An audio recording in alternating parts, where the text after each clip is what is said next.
Alrighty. What is up, YouTube? Welcome back to Truth Over Tea.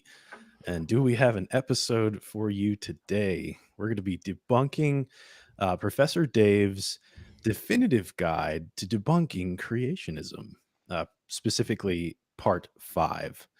In this specific part that he made, the fifth one, we're going to be it's a focus on philosophy and theology. He has several other videos that are focused on some form of mainly science. So whether it's geology, physics, something of the sort, astronomy, biology, those are different videos. We're not going to really cover so much of that today. We're going to specifically focus on the philosophy and theology part. To me, specifically, as somebody with a particular interest in philosophy, that's why I definitely want to do that. And there's just so much that needs to be addressed. But yeah, thank you guys for joining. Brendan, any thoughts before we dive right in here? No, I mean, it's good to be doing another live again this Friday. And it's good to be discussing this kind of topic. There's definitely a lot of material to cover. Really, throughout Professor Dave's video, I mean, there's just so many points that we could just stop and talk about. If we were to really exhaustively deal with all of these topics, it would take way too long. But I pray that in our discussion, it could be useful and interesting in the amount of time that we have. You know, I pray we can treat him fairly with the amount of time that we have. So. Right. And that's one thing we want to make sure to do, is to steel man all positions that we're arguing against. So rather than to straw man, which you're going to see quite a bit of here in Dave's video, we want to steel man positions so that we're making sure we're addressing them as they're meant to be presented. So we'll go ahead and get right into it here. Again, this is Professor Dave, 3 million some subscribers on YouTube. Really big guy. He debated James Tour a little while back. That was a heck of a debate. I suggest any of you guys watch that. It was a debate on the origin of life. I think that James Tour has really exposed that industry. And if you watch that debate, although James Tour definitely made some mistakes in his debate method, that was his first actual real debate. So it was obvious that was his first debate with how his emotions kind of went out of control. But watching how Dave acted, it was quite telling, to say the least. So if any of you guys are interested in that, that's really how I got to know Professor Dave. So make sure you guys go check that out. That's a fantastic debate to really expose where we are in the origin of life, and then what kind of person we're dealing with here. Alrighty, so let's go ahead and pull this video up on screen. Again, the definitive guide to debunking creationist part 5, philosophy and theology. Creationists are not just allergic to science, but also to basic logic, and this shines through in its purest form when the arguments are intended to be of a more basal nature than scientific inquiry. We can also take this opportunity to point out the most popular dishonest tactics that creationists use in discussion or debate, and then throw in any miscellaneous points that didn't fit anywhere else in the series. Let's start out with the existence of the universe. So before we go any farther, already starting with throwing punches. Creationists are allergic to logic. And just so we know this, he addresses every kind of creationist, but really what creationist just means outside of his last definition is a theist, somebody who believes in the existence of God. You believe God is responsible or the cause of the beginning of the universe or the initial expanse of the universe. So he categorizes each of them from flat earth geocentrists all the way to deistic evolutionists. I would say like deistic evolution is the only non-theist position that he points out, and he has a whole list of them, which we'll see later. But to say that creationists don't like logic, you would have to point out some form of contradiction or like broken law of identity or something of that sort within any sort of creationist view. And even with like the flat earth view, which you and I both reject, that's not the case. There is no explicit contradiction. So I'm not sure why he says that. Man, I don't know. And I think we'll see this repeated throughout this video. It just seems that Professor Dave, and this is really the question I would ask, is kind of, something had to happen in the church, maybe. He seems to have some internal ire against Christianity that's extremely strong. And so you see Yeah. things like that, just saying that, well, creationists, which of course is much larger than just Christians, as you just said, they're allergic to logic. That's quite a statement, to say that they're allergic to logic. It seems like there's more there than just a dispassionate, respecter of all sciences who's making this video. No, it seems like someone who seems like maybe he has his own bias in the things that he's saying. Right. That looks like when you say things like that, and Mhm. Not yeah, to mention that he's standing on the shoulders of giants like Isaac Newton, Nicholas Copernicus, Galileo. These were all Christians. right, right, Christianity paved the way for science to come about, for the scientific revolution, for the Enlightenment, which led to where we are today. So, right, right. anyways, let us continue. which we alluded to in part 1, but left for later. All creationists, top to bottom, insist that the existence of the universe is totally nonsensical without a deity to have created it. They are perplexed as to how something could exist without cause, yet they do not apply this logic to their deity, which Okay. Already like the classic horrible atheist argument that's been addressed over and over again. Especially in Christian theology, by definition, it's not the Christian God. It is not the triune Christian God if God was caused into existence. God is Yeah, the uncaused first cause. yeah, That yeah, has always been the thought within Christian theology and Jewish theology. So I'm yeah, not yeah. sure why this argument continues. Like that's the very like because you have two options. You either have the infinite regress or the uncaused first cause. So it's funny he mentions Occam's razor a bit in this and his other videos.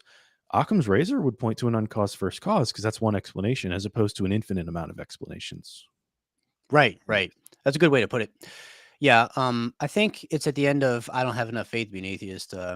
Norm Geisler might say. I mean, you have to think something had to be eternal, either the universe or something outside the universe. Those are your only two options for explaining how we got here, really. So, what's easier to believe is that the universe itself, matter, space, and time is eternal, or something created it is eternal, and eternality is something we just never find on the earth. Everything seems to break down in some way, right? Now, I know there's a lot of people who say that matter predates everything and matter is eternal. I think there's a lot of philosophers that say that. Um, but there's Mm, a lot here that there's no way could be eternal, and everybody agrees with this, including life itself, right? Life had to even begin at some point. Now, I know Professor Dave will argue for abiogenesis, which I think is pretty clear that the evidence is against him in that. But that's really what it is. Something had to be eternal, and which one is more likely to be eternal? You know, um, a designer who would be spaceless, timeless, and immaterial is not logically contradictory, and could. I mean, there could be a being like that. That's not something that's allergic to logic, like Dave says. yeah. The notion that there's no because I mean this goes back to Aristotle, the uncaused Mm, first cause, and Aquinas built on that, so on and so forth. mm. So you're left with those two options. Like when I was talking to Apologia the other night on the line, his idea was that energy, that, like it's not even Right, debated. right, Our immediate universe began to exist. This is not debated. That this whole cosmos thing, oh well, there's energy that was around that caused the expansion to begin. Okay, fine, you can say that. That gets there are other problems that come from that. But now we're arguing, well, is energy a better explanation or a conscious metaphysical being, right? They'll say, well, you're just inserting that. We know energy exists. We don't know energy exists that can cause a universe to begin to expand. We right, haven't seen that. We see a universe that is expanding, but we're asserting with naturalistic assumptions that energy is the cause of that. Where, if funny enough, actually, I think it's Gregory of Nyssa who like says God is like a form of energy. So, like yeah, that's yeah, you're actually kind of making a theistic argument to a certain extent. But what we do see, like nobody can deny that the universe is highly complex, tons of different elements and um, matter forming together in different shapes, we'll say like from a meteorological perspective, things coming into existence that didn't exist before, or if you want to be like a nihilist in the meteorological space, things becoming star-like, table-like, whatever, tree-like, rather than them coming to existence. That still requires some form of complexity, some form of order within that thing to be naturally disposed to do X, right? To form into a tree-like object or star-like object. Is when we see things that have order, that indicates some sort of design behind it or some sort of teleology. And Yeah. that's why Yeah. most scientists that argue with Christians, like if you're going to watch a debate between an atheist or a theist, atheist and theist from a scientific perspective, like the William Lane Craig, Sean Carroll debate, fantastic debate. Watch it if you haven't seen it. Sean Carroll says the teleological argument is the best argument for God, hands down. A lot of scientists will say that, even if they're atheists. I So, think I've even heard Dawkins say something to that effect. right. Which Yeah. is why, Darwinian evolution caught on so strongly. Is because the argument from life and how all of the diverse kinds of life appeared on the earth. I mean, that's pretty strong. I like to actually think of the whole argument being the cosmoteleological argument. It's like, okay, how did this universe come into existence from, citing the Big Bang? But it's not just any universe. It's an incredibly designed universe. How did that come into existence just out of nothing? Like, how did that happen exactly? Right. It's like when you put it in that direction, then it really seems pretty ad hoc and pretty unlikely that energy, for example, is the sole cause for the universe. Right. It's just, we've seen the explanation of causes, or the explanation of like things coming into order, is always the result of a mind. So that's where this came from. Not to mention, other, well, we'll get in, I was going to say other supernatural explanations and theories that have been inserted throughout the years, and the intuition that has led like at least over 90% of human existence to believe in some sort of God. Like, I guess everyone's intuition is wrong. But anyways, right. But we're not going to say the consensus fallacy, right? We're not just going to say, right. well, you see, everyone has believed this, and so it's clearly true. The majority can be wrong. Yeah. But we're going to say that here, right? Now we'll see if Professor Dave also doesn't commit the consensus fallacy. Right? At some point, he might go, well, you see, the vast majority of geologists reject the flood. And so therefore, creationists are anti-science. Oh, well, yeah. It's a good thing that people didn't only listen to consensus, because then science would not be advancing to where it is today. When Newton first discovered calculus, he was alone in that, and he had to prove it. And the consensus was not on his side at first, and then he had to argue for that. So I mean, that's just how things work in science, right? So let's not just say, well, it's consensus, so therefore it's true. Right. Well, Leibniz helped too, but yeah. Leibniz did his own work in calculus, totally separate from Newton. Also, it's very interesting that it happened at the same time. But and then he made his own arguments for God's existence. Interesting person. Right. And one thing before I continue the video, just so you guys know, we're going to see a lot of poisoning the well. And for those who don't know what that means, it's a fallacy where you essentially insert a motive into someone's argument that isn't apparent through the argument itself. So we'll continue to see, and you'll wait, hear that. Really quick. Just look at the God figure's eyes right here. oh, they're crossed. Oh, he's making fun of creationism, and he's clearly not steel manning it, right? If he steel manned it, maybe he'd make him look a little. If he was charitable, maybe he wouldn't do something like that. But you could see his heart behind it, which, like I said earlier, seems to reveal to me not just someone who's the dispassionate observer, but more of someone who's biased, right? So anyway, we can go on. Also needs its existence explained, thus inevitably resulting in an infinite regression of deities. They are perplexed as to how a universe could exist without cause, so they invent an infinitely more complex deity that somehow exists without cause. If they are comfortable with their deity simply existing, why can't the universe simply exist? There is no consistency to their logic. The more intellectual... Right. And so, well, here, let him finish this part, and we'll address that. Intellectual creationist will attempt to identify some logical loophole to justify this privileged status for their deity. The universe began to exist, so it needs a cause. But their deity did not begin to exist. He simply has always existed, or exists outside of time, so no cause is required. These justifications, existing infinitely into the past, or existence without time, are precisely as absurd as a universe existing without cause. There is no basis for presuming that such things are possible, and even if we were to entertain the notion of a deity existing, it would not be their specific deity, which can be disproved in countless other ways that go beyond the scope of this series.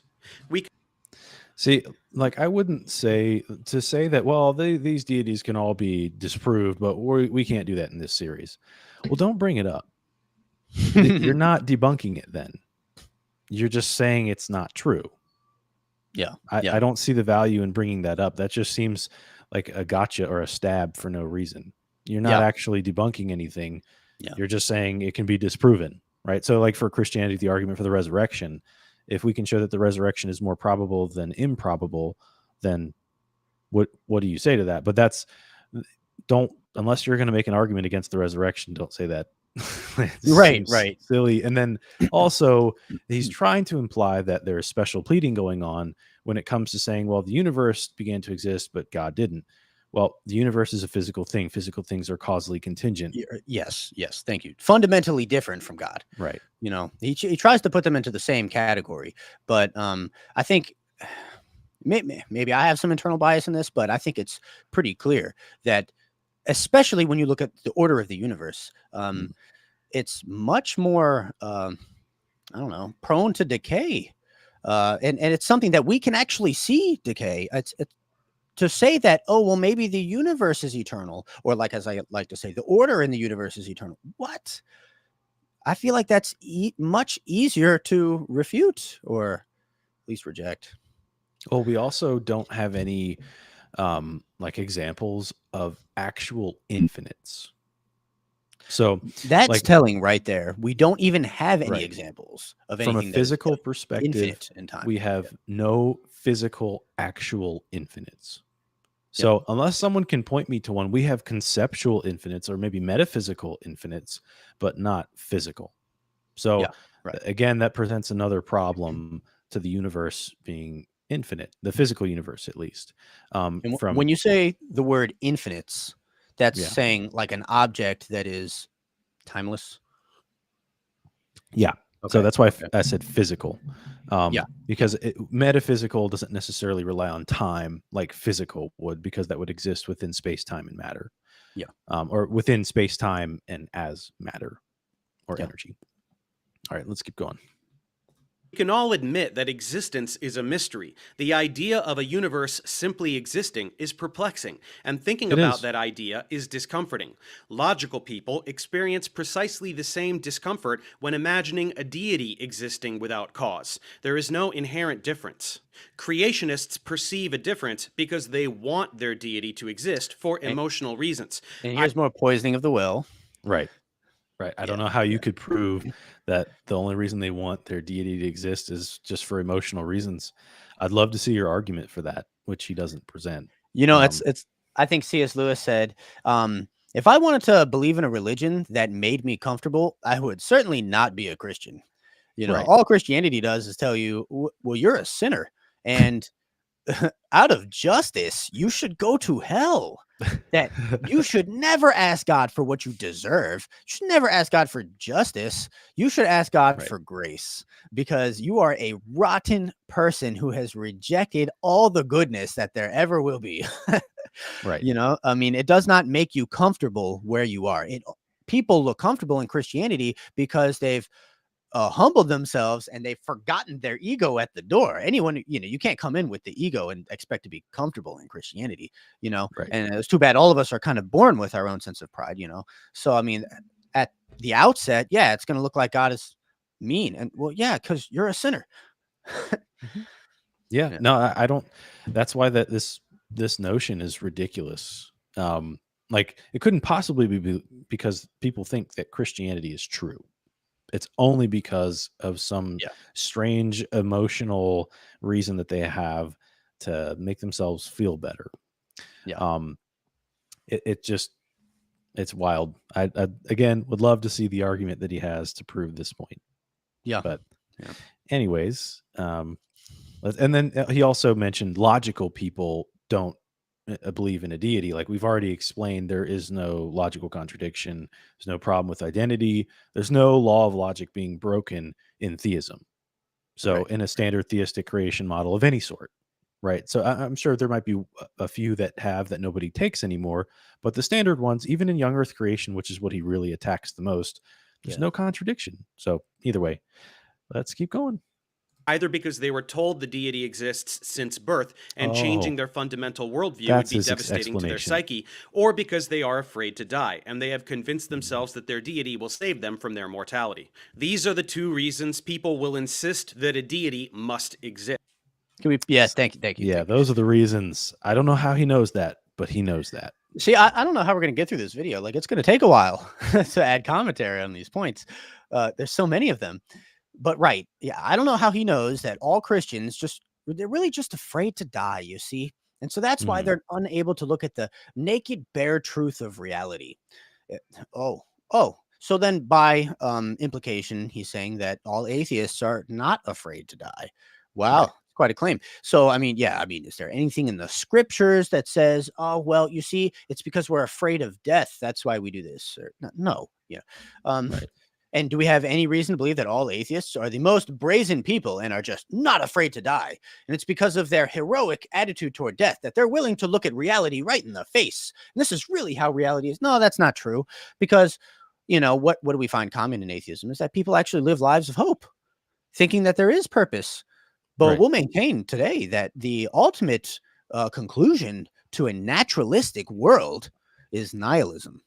And, Right. And which means nothingness. I mean, just hopelessness ultimately, because I mean, you're going to die and then that's it. And all you are is, and I mean, I know it comes off harsh to say it like this, but all we are is a cosmic accident, as people have said, Right. that's it. So where's the hope? You know? Well, and let's look. So this gentleman here, Anthony DeSimone, sorry if I said that wrong. He makes a good point. To be fair, Christians make similar arguments about atheists not believing because of some motivated reasoning. Christians do that, and they're wrong. But here's the thing. So this is the argument that Dave is making. If you know an argument like you guys are only atheists because you want to sin is bad, then why would you do the same thing coming from the other direction? Like Yeah. two wrongs don't make a right here. That is a bad argument, but that is the equivalent argument to what Dave is making. Now, Brendan and I, we would never make that argument. That's a stupid argument. There's no way to prove that. That's just poisoning the well. And one ought not be fallacious. Again, we're looking to steel man positions, not straw man them. Right. But anyways, let's continue. And we're going to go for a little bit on this beginning part, and then we're going to skip ahead because he gets into some of the science stuff. Again, I want to save that for when we do a follow-up response to his other videos. I don't want to repeat the same information. But anyways, For the rest of us, we certainly cannot disprove the existence of a deity, but the notion that a deity must exist, or that logic somehow points to the existence of a deity, is ridiculous. In the realm of pure philosophy, great thinkers like Leibniz, Wittgenstein, Hume, and Heidegger have pondered the problem of existence. It is puzzling that anything exists rather than nothing. Hume, in particular, argued that although our experience is dominated by causality, perhaps the formation of the universe is fundamentally outside of our experience and may be exempt from this guideline. Perhaps you see that he's talking about the universe itself, right? Being the uncaused first cause. When the evidence that David Hume did not have then that we have now is that there was a beginning point for the expansion. So if the Big Bang is true, there was a beginning point. There was a singularity. And that's where and once that started to expand, we have the universe we have today. So, David Hume is wrong. And B, it's funny he put up Leibniz. Leibniz has the contingency argument, which is a cosmological argument for the existence of God. Leibniz was definitely a theist, definitely believed in God's existence. I'm almost certain he's a Christian, but I could be wrong. Yeah, that's where I am. He was definitely a theist. So it's funny he puts a theist up there talking about pondering the existence, but Hume here would be incorrect, and we know he's incorrect in that regard. Like Yeah. the universe itself cannot be the uncaused first cause. Almost anybody in, because these are again more philosophical questions, not scientific questions. Most atheist philosophers are going to say there was some sort of like energy or something helped bring the go from it not expanding to expanding. The singularity wasn't expanding and then it started expanding. Something made that happen. It was cause. There was a cause and effect. There has to be an explanation for the cause. Yeah. Yeah. Right. Yeah. I think it's funny that he says perhaps that the universe is the one example of something that can be uncaused. And you know, I mean, there's no observation that could back that up. You know, that's just, well, maybe. Well, if we're strictly speaking, because the universe is physical, it Yeah. consists of matter and energy, which is physical, that would be special pleading. Yeah. Every physical thing that we've observed comes into existence with a cause, or every change, every effect is caused. Yeah. So to say that, oh, well, the universe is the one thing that is excluded from that. The reason that God can escape the necessary causation is because God is metaphysical. If God Yeah. exists, if the Christian God exists, he's metaphysical. Yeah. And so that no longer falls under the physical things or causally contingent premise of my Kalam argument or my cosmological argument, which we're not talking about today, but we will eventually. Yeah. Yeah. It reminds me though of that analogy that I've heard where imagine, you know, in the wilderness, you find, you know, a glass ball and it's about as big as a basketball. You know, that would be really interesting. You'd be wondering, wow, how did that get there? It's not possible that this could have happened from some volcanic activity or something making volcanic glass. Like, no, someone put this here. Okay, so this was designed. Cool. Now make that ball as big as, you know, a car. Yes, someone still put it there. It's still, you know, yeah. All right, make it, you know, as big as an airplane. Oh, same thing. Yeah. Make it as big as the whole universe. No, that is uncaused, you know, and that was not brought about by anything, nor did it have a designer. No, it just popped into existence, you know, right? But then we find the universe is actually far more complex than just that glass ball, you know. Right. Yeah. I think it's a funny analogy. No, that is a good analogy. Okay, let's keep it going here. There is an uncaused cause. This could be a deity, or it could be the universe itself. There is no basis for determining such a thing. But if we are comparing the... Yes, there is. It's called inference to the best explanation. Yeah. This is literally the watchmaker analogy has been around since Paley. And even though people will say that's not applicable, that's like a basic understanding of how we would do it. There's Bayesian arguments for the teleological argument to justify design. Like we see intelligent beings create complex things. That's why there's a reason to infer, oh, well, the universe is complex. Therefore, an intelligent thing probably created the universe. Right. It's not like this foreign concept. It's crazy that somebody would think that there's just no good reason to believe that this is true. I wouldn't even argue that there's no good reason to believe in naturalism. I think Thomas Aquinas, he made arguments to show that he thought naturalism does have some points. It's simpler to a certain extent, and it maybe gets out of the problem of evil a little bit better than theism does. And I'll hand them that. That's fine. But to say that there's no reason to think this, that's wild. You would be going against all philosophers for a long time before the Enlightenment. I mean, since Aristotle, 2,000 years. And even through the Enlightenment, you know, there were even some who maintained it. Yeah, definitely overstating his case there. Definitely. Yeah, definitely. All right, we'll keep going for a little bit, and then we're going to skip ahead to the 9-minute, 40-second mark. Likelihood of a finite thing or an infinite thing existing without cause, the former seems more likely. Some attempts at justifying this notion will talk about nothingness as an unstable state, such that it is, in a way, impossible for nothing to exist. This is about as speculative as metaphysics can get, so this is not an attempt at disproving God, simply at pointing out that logic definitely does not specifically point to the existence of any God. Because science does not understand how the universe began, when creationists insist that it must have been God, this is called a God of the gaps argument. I don't Oh, here we go You again. want to let him finish that real quick, just Yeah. on what the God of the gaps know, is? therefore God is the essence of this argument. Creationists use this for many things without basis, since they pretend that there are not naturalistic explanations for the formation of the earth, as well as the origin and diversity of life.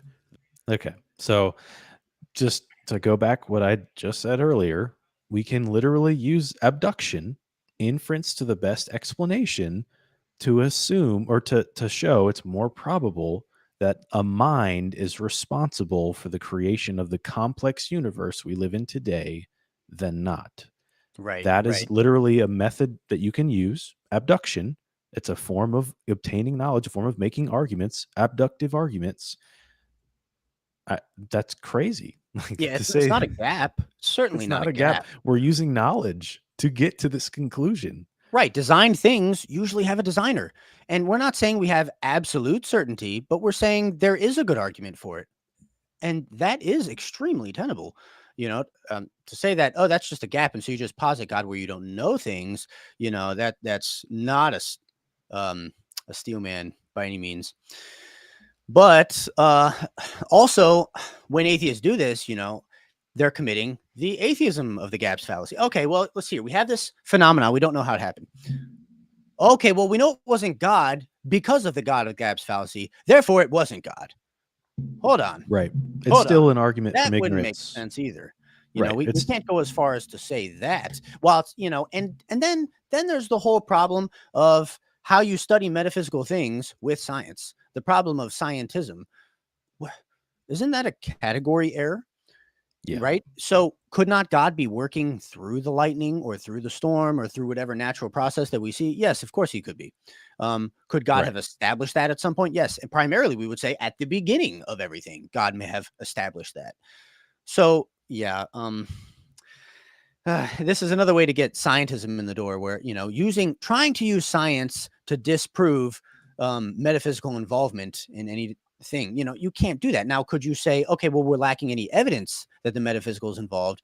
Yeah, you could try to say that, but you can't say that you have any evidence positively against it just because, you know the source of lightning now and it's not Zeus causing the lightning strikes. Right. That doesn't mean that the ultimate originator of lightning strikes isn't God. I only bring up that Zeus example because that's usually what they do when Right. bringing up the God of the gaps fallacy. It's okay. We know how lightning is made, so we don't have to posit Zeus anymore. We could just say, oh, lightning has a natural cause. Okay, moving on. Right. Yeah.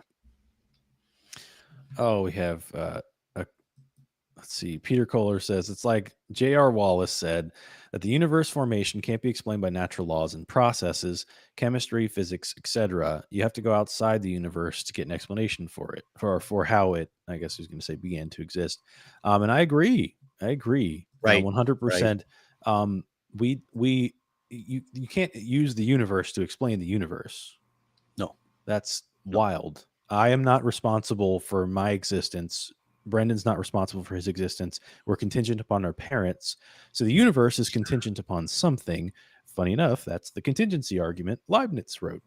That's not the exact formation, but that's a summation of it, a very brief summation. But anyways, so we'll get into this next part where he gets into materialism in the soul. We'll see what he has to say about that. Is barely conceivable. So to chop the head and limbs off of science, they pretend that nothing has happened in evolutionary biology since origin of quantum physics can be described by Newton's Principia. It's preposterous. Can we pause Finally, they will often use the word... Yeah. I mean, it is true that a lot of Christians do only attack on the origin of species as if, well, that's everything in Darwinism right there. Yeah, there have been developments. There have been. And so, I mean, I do think it is right to steel man Darwinism if you're going to try to deal with it. Or as he calls it, modern synthesis. Modern synthesis. That's what he calls it. So, yeah, you would want to steel man that, not just attacking on the origin of species. That was a long time ago, However, it is interesting, I think, when there's things, that Darwin says that are cause him to doubt certain things about evolution. I think that's interesting. It's just not conclusive because work has been done since then. Right. So, yeah. Well, and then another thing too that he mentions, I didn't want to spend too much time on this. What he says that they'll say, Christians say, evolution's just a theory. Well, that's not really a stab because science doesn't get past theories. Everything that science shows is Yeah. falsifiable, but gravity's a theory, and we're Yep. not going to doubt gravity here. So the theory of gravity, right? Relativity theory, that's pretty set in stone. So I mean, saying it's just a theory, that's just stupid. And I have heard people say Yep. that. Don't say that. That's a horrible way to argue against any sort of naturalistic belief. Um, Again, steel man positions. So I Yep. agree with you there. Let's use things properly. Anyways, so let's get into this Preposterous. part Yeah. here. Yeah. Finally, they will often use the word materialism as a dirty word for describing the secularity of real science. Creationists believe in souls because they're afraid to die. Science does not support the notion of souls because there is no evidence for them existing. This is one of the There he does it. There's the category error number one. Though I do think it's funny, and Peter Kohler just made some interesting comment on this. He said, explain miracles that many people experience that again points to an explanation outside of natural laws and order. Yeah. So there are times. Okay. So first, you have the category error that he's making right here, that Professor Dave is making, when he says, well, scientifically, we've never measured the soul, therefore we know it doesn't exist. Okay, all right. However, there are times when the spiritual world does meet the physical world, right? And Yeah. so, and he says, okay, well, see, there's evidences, there's accounts of miracles, right? And so, yeah, that's a place to start. There are places where the spiritual world meets, and of course, the obvious one that we've talked about a bunch is the beginning of the universe. But there's other ones too, like Jesus's resurrection is a great place where, oh, wow, it seems like we have some physical evidence of spiritual phenomena. Wow, that's amazing, right? But it's just when he goes, oh, no, clearly because science, therefore the soul doesn't exist. Oh, man, wow. Now, if he was careful and said, therefore, we just don't have evidence that the soul exists, I'm not saying it doesn't exist, we're just not sure. If he said it's something like that, that would be interesting, Right. Though there are philosophical arguments for the soul existing, and I think Right. they're all wrapped up in those arguments. You know these better, but for like the identity of the person and what Right. happens when you split your brain in half and you put them in two different people, which one of them now becomes Brendan. And when you go down that logic, the Right. identity of the Yeah. person you conclude is beyond the material. Though I'm not an expert in those areas, there's a way to do that, which is interesting. One day we should maybe go into those. Well, that's a lot of philosophy of mind. J.P. Moreland has a lot of Yep. good work in that field. That's what I'm thinking of. He actually writes a book called The Soul. I have it back here. If you guys are interested in that, you should read that. Like, your identity is your soul. It's a pretty cool, and he has some really good arguments. I actually have one of them here. That's a good one too. Beyond Death. Yes. That's Gary Habermas and J.P. Moreland. Super interesting book. Oh, really? I definitely need to finish this myself. Okay. Yeah, there's definitely, I gotta find that argument, but essentially it's just arguing that you are not just a physical person. You can't be defined through third person observations. You're defined through your first person experience, which can't be described through third person observation. There's an argument. If I can find it here, I'll have to throw it out on the screen before we end the live. But essentially, like you said, this is a category error. You cannot use literally the soul is described as something metaphysical. So you can't use science to determine something that's metaphysical. That's the nature. Science discovers the physical. Science is about finding knowledge of the physical, not the metaphysical. It's totally different. It's a category error. Of course, you're not going to find anything that doesn't. Science is not the only avenue to truth. There are many things science cannot tell us. Science can't tell you about anything regarding logic or math, because science presupposes logic and math. Science can't tell you aesthetic truths. You can't find out whether something is beautiful or something of that sort that gives you that sense of euphoria scientifically. You can't determine metaphysical truths, like there are other minds than my own. This is Right. something, Right. again, science cannot tell you. Most importantly, and ironically, science could tell you if science is true, if science is a reliable method, because that would be circular reasoning. Be viciously So circular. again, it's not that Christians are anti-science, not that we're anti-science, but we recognize the limits of science and that there's more to reality than what can be scientifically discovered. Yeah. Right. Right. I think Epic Farming made an interesting thing here. A comment said, hold on a minute. Okay, I can read it. Have the Tupans heard of Stephen Myers talking about evolutionists having conferences saying we need a new theory to replace Darwin? Yes. There actually Yes. are evolutionists who have not evolutionists, we'll say biologists, maybe That's another thing paleontologists, too. He who have talks about, dissented. don't use that word evolutionist, because Yeah, everybody believes in evolution to a certain right, extent. right. Okay, so those who believe in modern synthesis, even for them, they have doubts, they have questions, and then there are biologists who go against these things. And I mean, I've heard of these things. I do need to look into them more. That way we can drop some names of some scientists who have lots and lots of doubts, Well, other on than Stephen just creation Myers, scientists.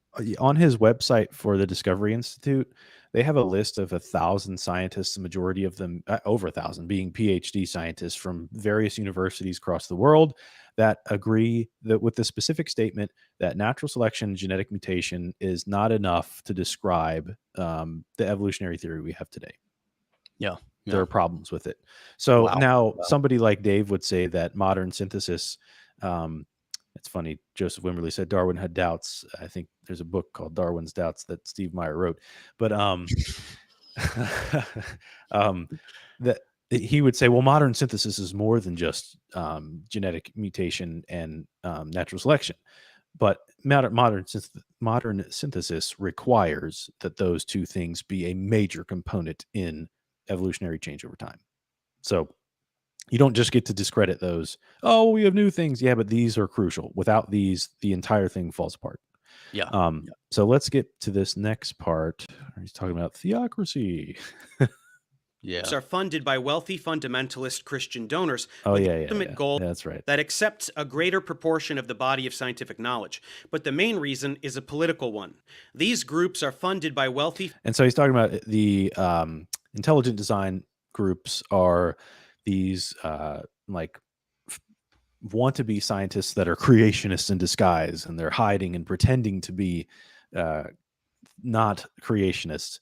They're obviously creationists. They believe God is responsible for existence, and we are contingent upon God in some fashion or another. I don't think any intelligent design proponent has ever denied believing in the existence of God or in some form of relationship to creation and God.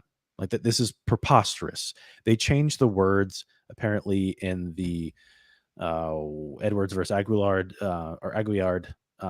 court case back in the day, because they were trying. It's probably a legal thing. Like their lawyer said, you're going to have to change this verbiage to appease the judge. Okay, great. They still lost. So, but ultimately, his argument here is that these intelligent design people are funded by wealthy fundamentalist Christian donors.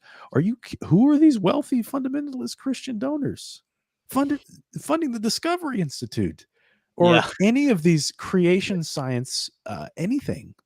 Are you kidding me? The money is not there. They're not getting $40 million grants to study the origin of life like that guy over in England. That's not happening. That is 100% in standard academia, not in religious any form of religious anything. That's crazy. Yeah.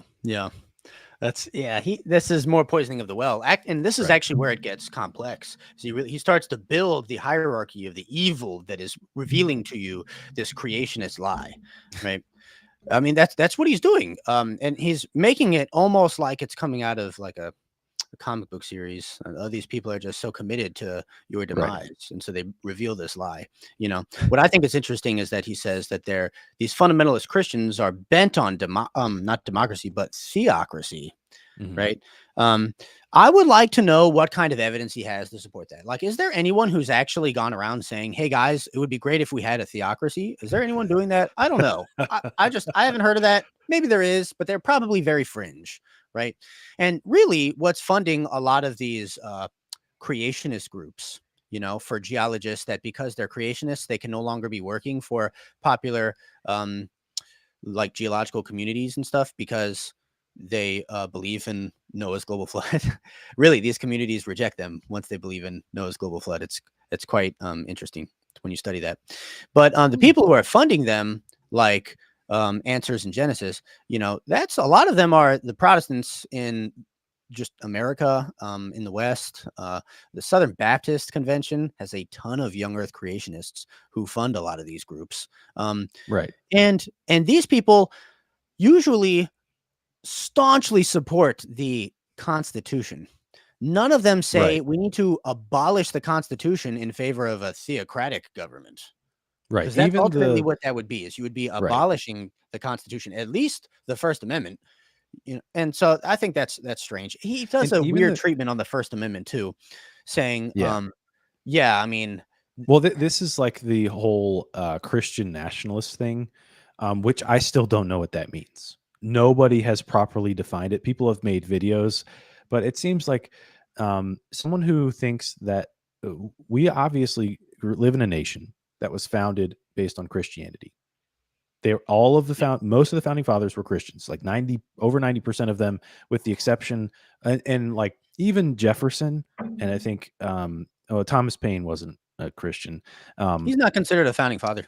Some people do for whatever reason. I don't know why, but in Well, case out there of are the those who say there's that, 55 people who are considered the founding fathers right, because he's they're not part of one the of them, constitutional conventions. They right, signed the Declaration of Independence or they signed the Constitution. And so it's actually a group of people that's pretty concrete. Maybe they put Thomas Paine in there.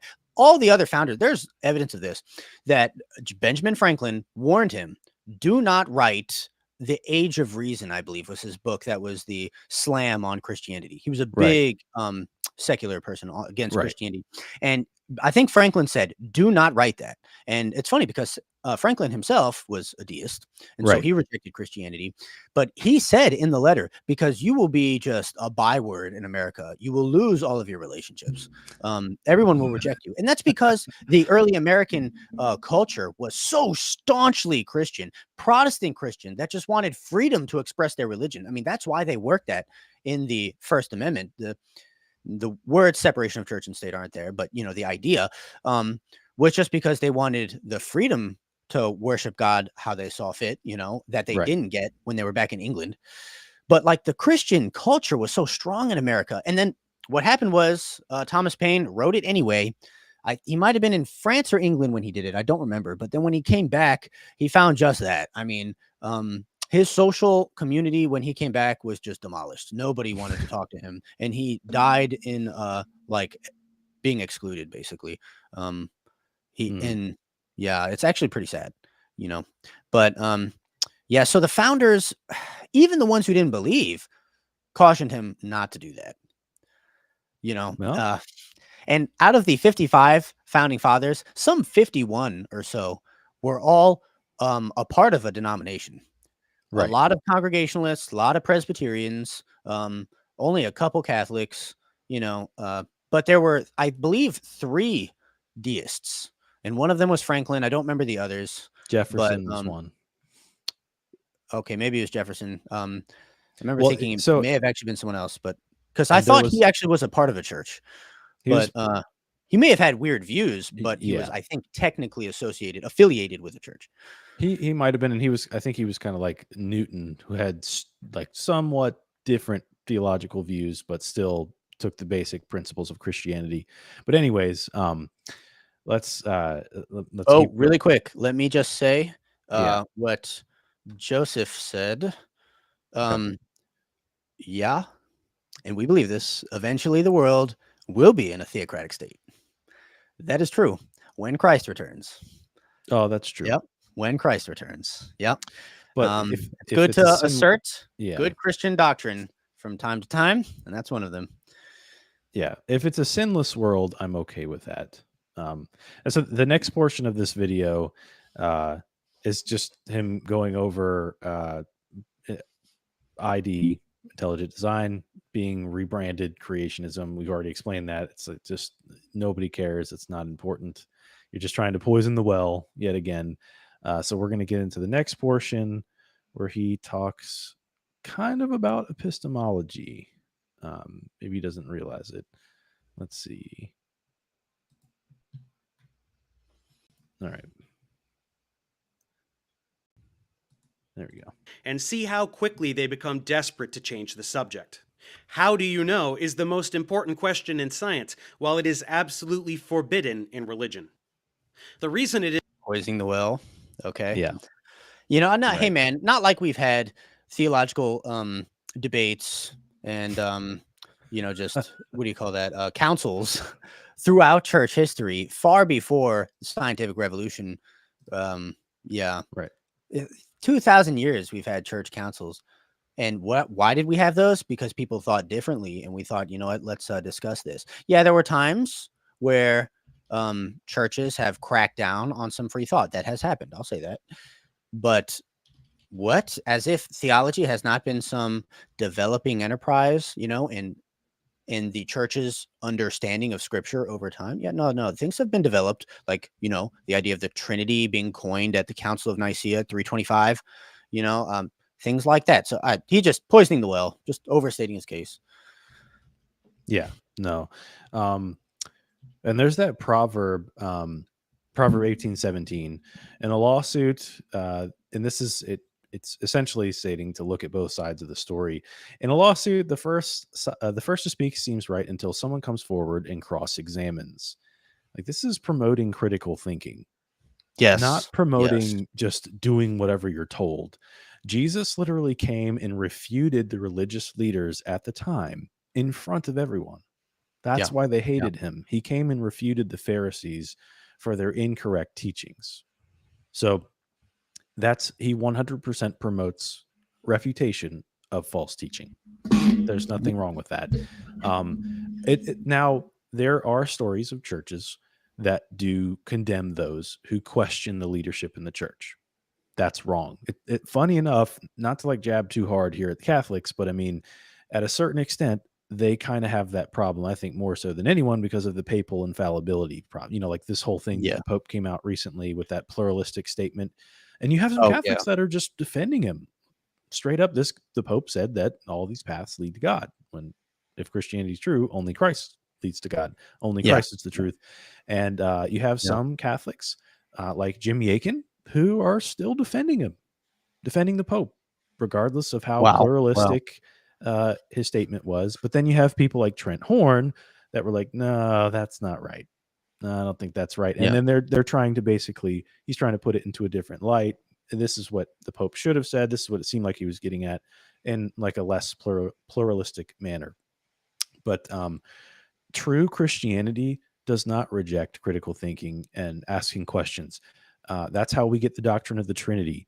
That's how we get the difference between Catholicism and Orthodoxy with the Filioque. Like that happened because of questions.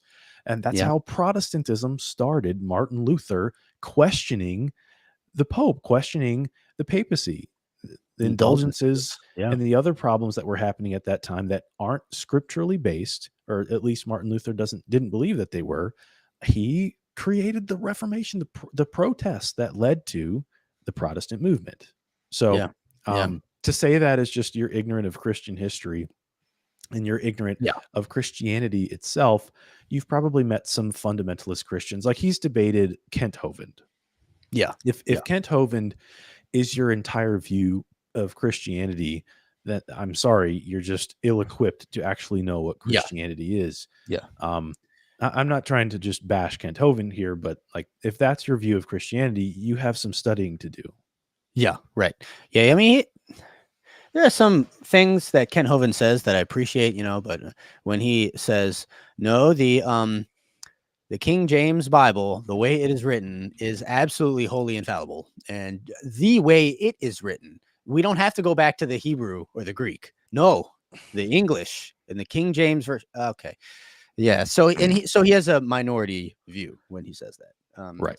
And yeah, if you want a better view of the church, look at some more people. Right. Really. Right.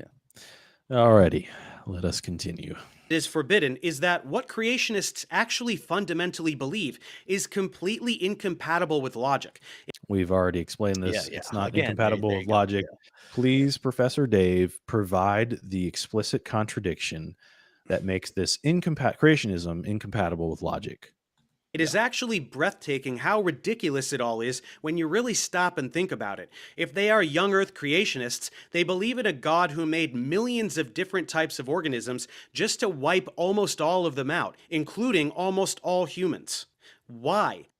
Even looking at this from the straw man point of view he still hasn't pointed out a contradiction. Something that Right. may be hard to understand is not a contradiction. That's just making an argument from ignorance.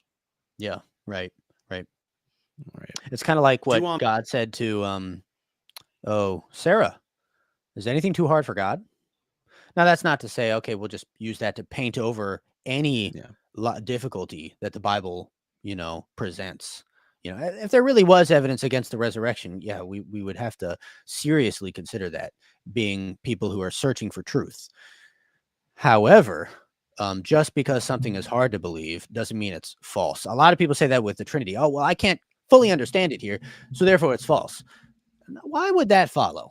Just because it's hard, why would that necessarily follow? It wouldn't, right? And so, yes, he's Right. overstating his case yet again. So we have a comment here. EWHPT4, unrestricted omnipotence is contradictory in classical logic, though. No, omnipotence is misunderstood. So the omnipotence paradox is really not an actual problem. Power doesn't entail having the ability to create contradictions. So the old, can God create a rock so big that he can't lift it? That's a contradiction. Having being omnipotent is being omnipotent, like having the most amount ability of power, what is it, potency, that comes from, I think, from potential. So there's no potential to do that. You can't create contradictions. There's no square circles, there's no married bachelors. God can't create those things. That has nothing to do with His power. It's just Yeah. not in relation to power. So, I'm not trying to necessarily pick on you there, EWHPT. That's just something that people or atheists pretend they tend to bring up. And that's just, I don't know why this paradox has been debunked over and over again, but people continuously bring it up.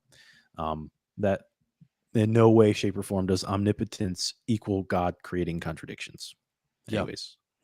Omniscient, omnipotent deities make mistakes? If they believe in common descent with divine intervention, they believe in a deity that has to keep tinkering over time because he can't figure it out on the first try. A powerful deity would be able to design a universe with the right conditions for life to arise and just let the whole thing play out. Instead, the creationist God is sitting in the ocean putting together a trilobite because he's dissatisfied with what has showed up thus far. Can we Is this pause really that quick? Yeah. And of course, that's also a straw man. Nobody is saying that God, using special creation, changed all of the animals in multiple times to the forms that we have today. He didn't go, okay, well, we have a trilobite in the Cambrian era, and I don't really like that anymore, so let me involve myself in a miracle and then create Tyrannosaurus Rex. That's not what he was doing, and that's not what any young Earth creationist anywhere says. They say that, okay, he made the natural laws all in place in the 6 days of creation. After that, when he said he was going to rest, he actually did rest, and he stopped. Okay, he stopped doing creation until the flood. Really, now sin does enter the world, but that's the fault of Adam and Eve. Really, that's a different spiritual question, but that's not God getting back into the mode of creation again, right? Which is a metaphysical thing. Then you get to the flood, and there could be metaphysical components to the flood. We'll say that because God says, okay, now I'm sad over the wickedness on the earth, and so now I have to do something. I have to bring justice to all of this wickedness here, and so he does something different than he normally would do. And so that's a change. You could say a change in natural law. That's also a whole nother discussion we don't need to go into today. But then other than that, creation is consistent after that. Like, the natural laws are consistent, and that's what creationists believe. That's what young Earth creationists believe. That's and what all that God will creationists not believe. intervene again until Christ comes back. Even when Christ came 2,000 years ago, he took on flesh, and so he still was in the bounds of the created order. He didn't break creation. I mean, there are miracles that happen in through Moses's life, through Elijah's life, but God only briefly, in a very localized story, really interrupted the natural order. He didn't do that by and large everywhere. He didn't go, okay, let me just change all of the animals into this just because I felt like it later in the story. Yeah, that's just a caricature. And it's a caricature of even the theistic evolutionists. They don't believe that. They think now he does present a theological problem for theistic evolutionists. But at the end of the day, they would just say God created the world to reign as if all the conventional paradigm we currently believe today is true. So I don't know why he has a problem with that. He asserts a motivation and like this knowledge of what an omniscient being would do. I'm sorry, I don't know how you would know that unless you're omniscient.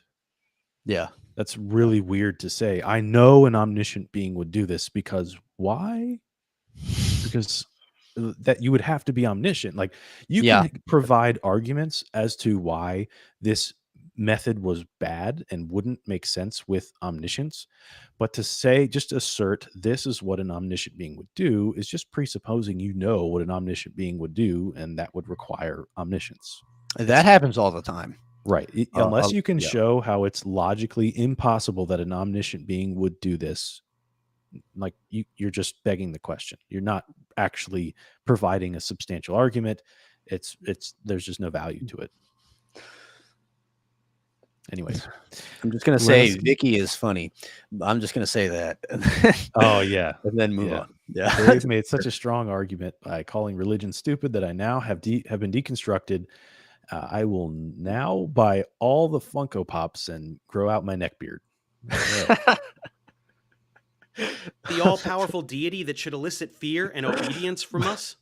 Then there are those who think the fossil record is a trick from the devil or a test from God to see if we will reject our own logical faculties in favor of blind faith in a God that makes no attempt to substantiate his own existence. They do and exist. Those of us who do not submit with so little.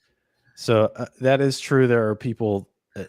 I haven't met one of these people, but I've seen them on like TikTok lives that say something I know like one. that. I know one personally. Okay. Well, but they're rare though. And young Earth creationists, those creation scientists really that are at the brunt of his debate, like Andrew Snelling, Steve Austin, they don't say that. Jonathan Sarfati, they don't say that. Right. Nobody denies the existence of the fossil record and says it's a lie. By saying it's a lie, they're assuming that the truth is the opposite of what they should believe, right? They're automatically assuming that the conventional paradigm is true. And so it has to be, which means, no, it's a lie. The conventional paradigm's a lie. When young Earth creationists don't think that. They just say the fossil record is explained in a different way. Yeah. They don't deny the existence of it. Yes, there is a fossil record. There are young Earth creation paleontologists. Marcus Ross is a very popular young Earth creation paleontologist who is respected in the non-young Earth creationist field. Like, people like him because he does good work. He just has different views. He doesn't deny the fossil. It's just preposterous. Anyways, anything before we continue? No, I actually really appreciate the young Earth creationist explanation for the different stages of the flood and how they would submerge with sediment, bury with sediment, animals lower down in an altitude perspective and then work up from that, and that's why at the lowest layers, like the Cambrian strata, it's a bunch of low sea dwellers. And then it's only actually till you get toward really high strata, higher out of the Grand Canyon, that you find, like in the Grand Staircase, you find evidence of dinosaurs and things. And that's because, well, the waves got to them later because they were able to run uphill, basically, and they were able to avoid the water for some time. And really, the flood provides a great mechanism for making fossils. Anyway, that's not the point of this video. No, I gotcha. And real quick, I do want to point out this. I saw this person say we didn't use logic earlier, and they're responding to Theologos or Theologos. They misinterpret the logic in his arguments. Um, okay, and then just talk about something vaguely related as if it's good, as if it's a good rebuttal. I'm not sure if you could specify how we've misinterpreted the logic in his arguments. I haven't seen any syllogisms made by Dave, um, so that would be kind of weird. Let's see. Hmm. We shall continue. Reason we are punished eternally for being as smart as he made us on purpose? It all falls apart so quickly. If he doesn't know what we're going to do, he's not omniscient. If he knows what we will do but isn't in control of it, he's not omnipotent. If he knows what we will do and made us to do those things only to torture us eternally for what we did not even decide for ourselves to do, he's not all loving. At the very least, we This is just like Yeah. So I guess he's dealing with hyper Calvinist Christianity. Yeah, Well, and just removes all free will. and Yeah. also like on elementary new atheist arguments. Yeah. Like Yeah. here, let's just real quick one more time. Let's listen to this as he says, it's because he made us smart, and so that would be a problem. existence. And those of us who do not submit with so little reason, we are punished eternally for being as smart as he made us on purpose?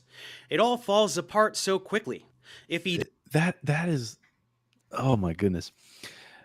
You're assuming that only smart people don't believe in God. Mm. Yeah. Like Yeah. the arrogance. Right. Right. Hmm.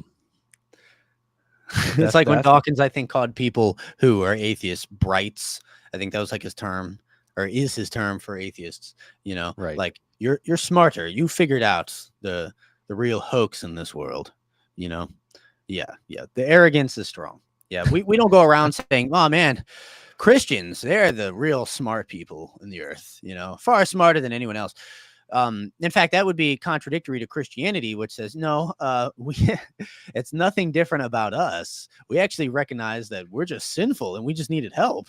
You know, we're just one beggar telling another beggar how to find water. That's all Right. Christianity really is. Right. And so in this part, when he brings up the omniscience thing, he does know everything that we're going to do.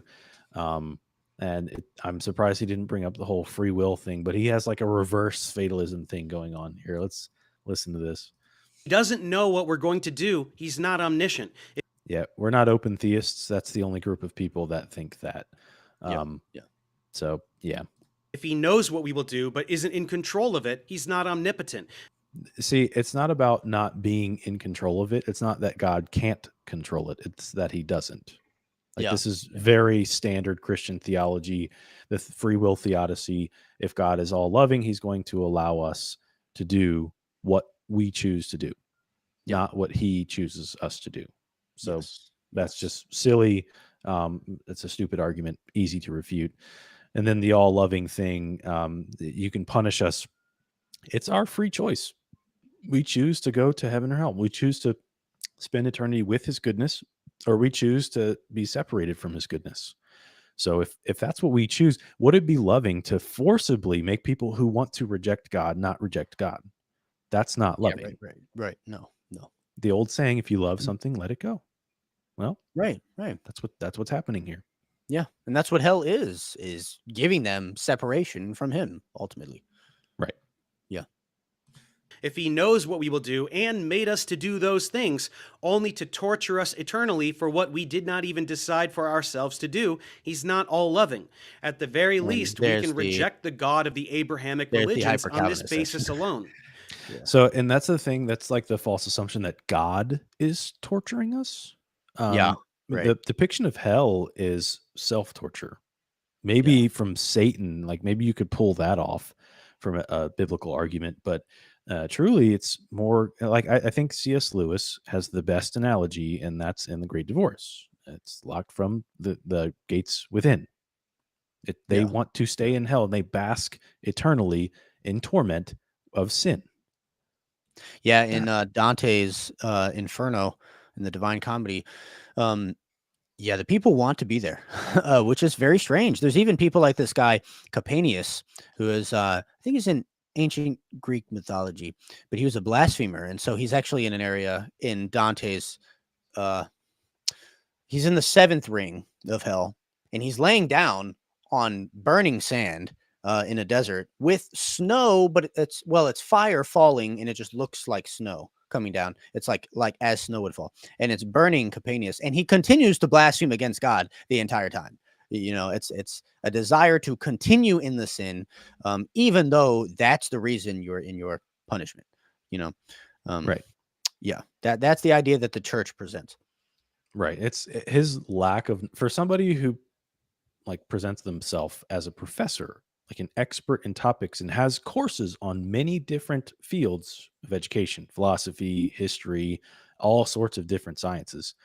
Like his lack of theological understanding of Christianity, just like how can you reject of course if you believe in these stupid premises, you're going to reject the Abrahamic religions, Christianity in particular, but that's not the true basis of those religions. So it's just wild he would go and make a video with such a lack of understanding. Um, and there, let's see here. There's this comment here I wanted to address from Oh, I Anthony. was going to bring it up. Yeah, That's yeah. good. You got it What first. would be loving is to allow people to make a truly informed decision about their afterlife, not forcing them to guess based on limited evidence. So here's the problem with that. So this kind of addresses the argument from divine hiddenness that comes from the skeptic side. If God is to give us this, like this, what, let's say we have this scientific objective proof of the existence of God and Christianity being true, we do have evidence to show one way or the other. But if it's undeniable, then you'll have people that accept God for selfish reasons. And you'll have people who just do it just to get out of hell. And would probably be the same people. Like nobody, I don't think, is not believing in God. If Christianity is true, like according to Romans, with what Paul said, there is no excuse for ignorance.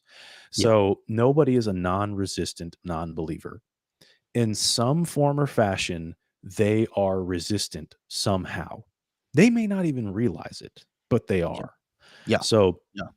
that's that doesn't really, that argument doesn't really follow. Like it's not really loving to force people. Now it's objectively true because now you have people that are going to believe when they don't want to.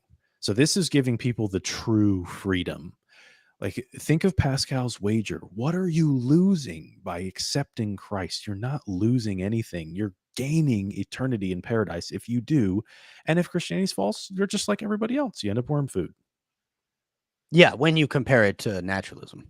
Right. Yeah. That's Yeah. why I love Pascal's wager. I think it's just so. And then, of course, when you live like a Christian and you truly attempt to be with Christ, you'll feel it.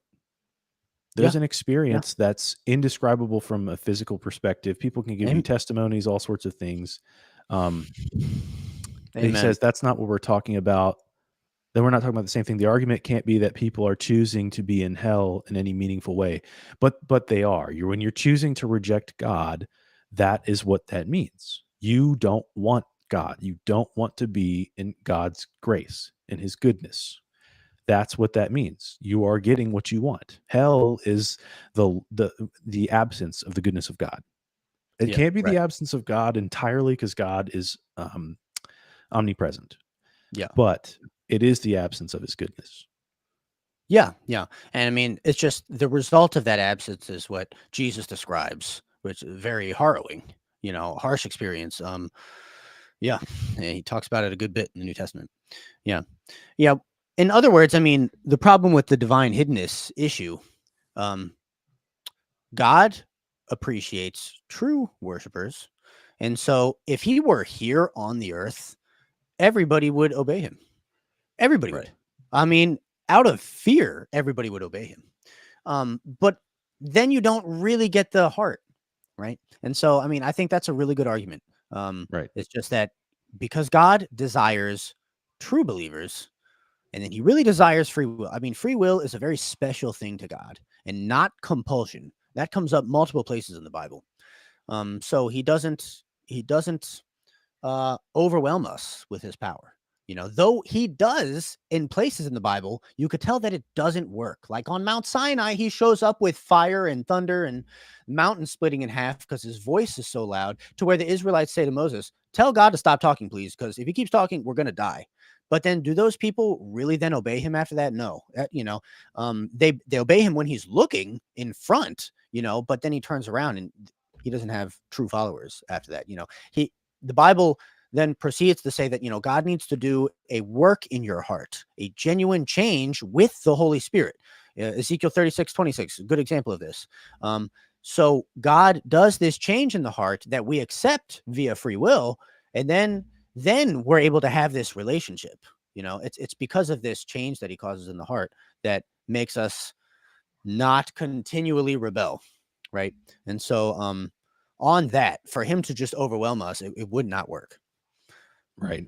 Hope I And didn't so, hit that point Anthony, too many I times. see you have some more things that you're commenting, but we do want to get through this video and not have this be like a 3-hour live stream. But I do appreciate your conversation, Anthony.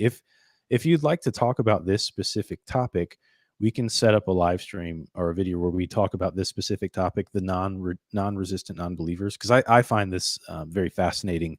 And I guess the last thing I'll say on that is the reason I said that I don't think there are any of those is because of what Paul says in Romans, is that they'll be left with no excuse. And so it seems to be, if scripture is true, then there are no non-resistant non-believers. But we can, like I said, send us an email that's in our description.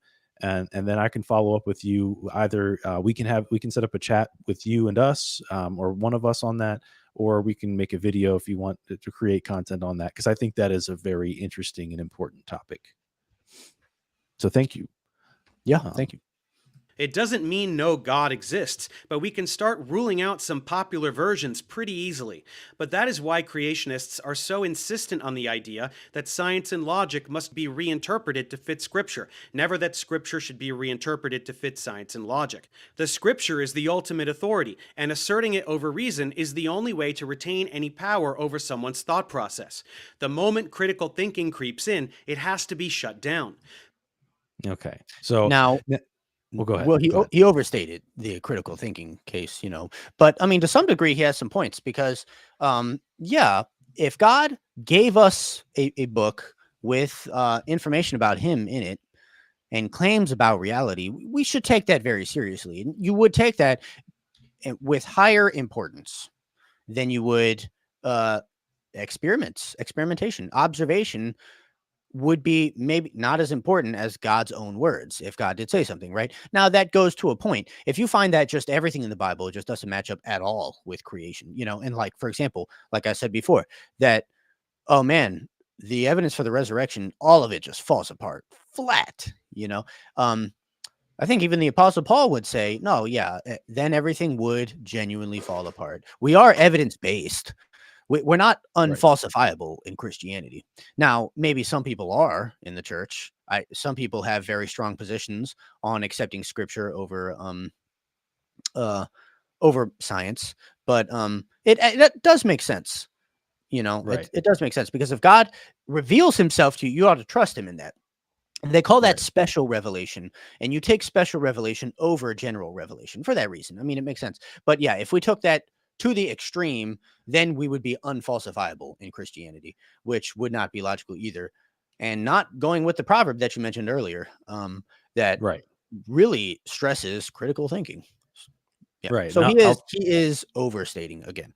yes, and I'll throw another proverb. Proverbs 14:15. The simple believes everything, but the prudent gives thoughts to his steps. So I love Proverbs. That's a Yeah. fantastic. I was just wearing my Proverb shirt the other day. Iron sharpens iron. But anyways, there is no like biblical basis for not critically thinking. Now there are Christians that I've heard make arguments like, oh well, God is above logic, or the Scripture doesn't need logic or science. Yeah. That's Yeah. ridiculous. That Yeah. is stupid.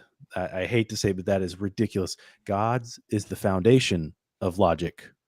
Like, why would God be a contradiction? Why we don't need to discard logic and science to be Christians. That's foolish. We don't need to do that.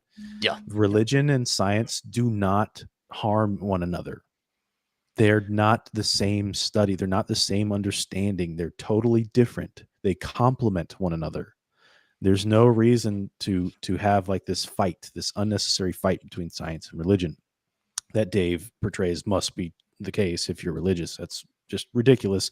Again, this is the guy standing on the shoulders of giants, the Christians that helped found science. Right. EWHPT said something that I actually agree with. I don't like how philosophically ambiguous most debaters are. It is impossible to critique an unknown position. I think that is true. There are times in debates, and people like Dave will do this because they're not very philosophically sound. They don't explain their position. So that's why I kind of like formal debates more than just like random debates or discussions, because then you have a set statement, you have the positive, you have the negative, everybody knows your position, and you give that in your opening statement. And then you have your rebuttal time. Now, in more informal discussions, it's at least important in the beginning of the discussion to lay out your position, because ambiguity can destroy and just make a conversation a waste of time. So Yeah. I agree with that. And in this, a lot of people will be confused and think that they have to discard logic. They have to discard logic in science because people like Dave will tell you, well, if science is accurate, then Christianity's false. And that's just that's a non sequitur. That doesn't logically follow. So that's something you want to look out for. People need to look out for in that regard. Yeah. But anything else before I get to the next part? No, I think that's good. Cool. All right. So our next one is at like this last portion of the video. He really just starts going off the rails with some wild claims. Why can't you answer this question? Any creationist who makes it a point to debate regularly is undoubtedly dishonest and deserves this merciless treatment. Only by showing. Yeah. So you and I, especially me, I love debating. I do debates all the time, particularly on TikTok. I'm just dishonest because I'm still a Christian and I'm debating. Yeah. That's the poisoning of the well there. Yes. Yes. The Yeah. amount of fallacious reasoning going on here for a guy who's making a video on philosophy and theology is just mind blowing. It really is. Well, what's the conclusion of that? So either he doesn't actually know philosophy or he does, and he knows he's making philosophically fallacious reasoning, I don't think he does. Yeah, right. And so I'm going to go with the first. But you got to think at that point, those are the only two options after that. Right. Yeah. But in steel manning him and in being charitable, we'll go with the first one. Right. All right. Let's keep going here. Knowing how clueless they are about the entire body of scientific knowledge, can one expose their lack of authority and disempower their rhetoric, which will always turn to morality. They need high stakes, so they pretend evolution is tied to moral bankruptcy, linked to Nazis, eugenics, and so forth. This is all a script of lies. Altruism is the product of evolution. All right, here we go. Now we're really starting to get into some silliness here. So to start with, the morality is a big topic. That's always been debated between, since naturalists became a thing and theists became a thing, between the two. What's a better explanation of morality? Now, I don't think that like they say, well, it's evolution. Evolution is evolutionists are bad. No, the philosophical debate of ethics is not evolution versus God. It's theism versus naturalism. That Yeah. his lack of understanding in ethics is ridiculous. Why did you put this portion in the video if you haven't even done the basic research?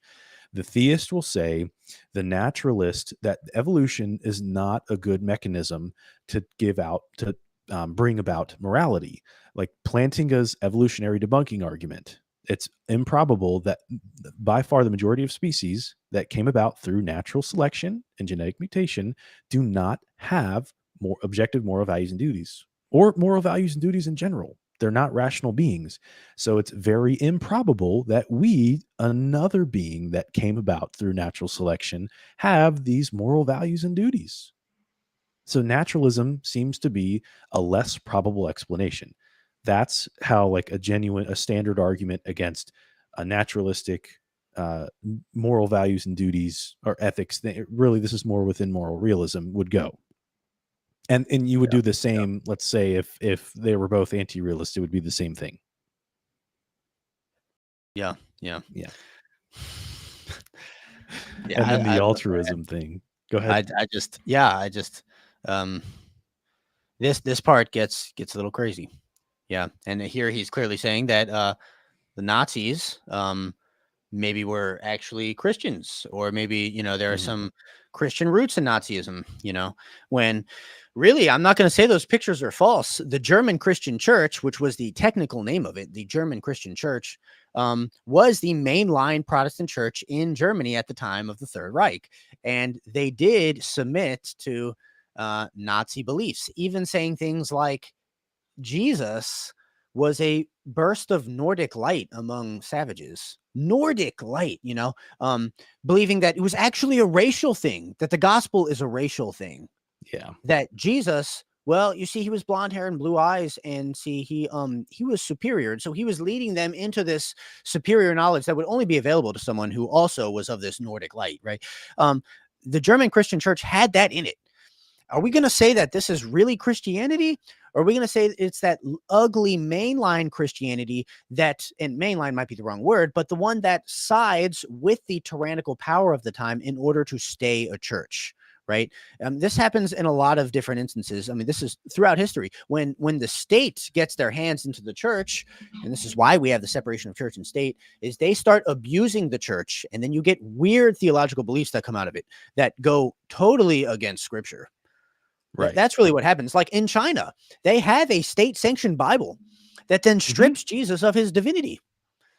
Okay, but are we going to say that the Chinese are actually Christians and the communists are actually Christians? No, we're going to say that they're opposed to Christianity, so much so that they infiltrated and had to change a core belief in Christianity because they were so uncomfortable about it. Yeah, Hitler clearly, either he'd never read it or he didn't like that part in Galatians where Paul says, in Christ, there's neither slave nor free, Jew nor Gentile, male nor female. We're all one in Christ Jesus.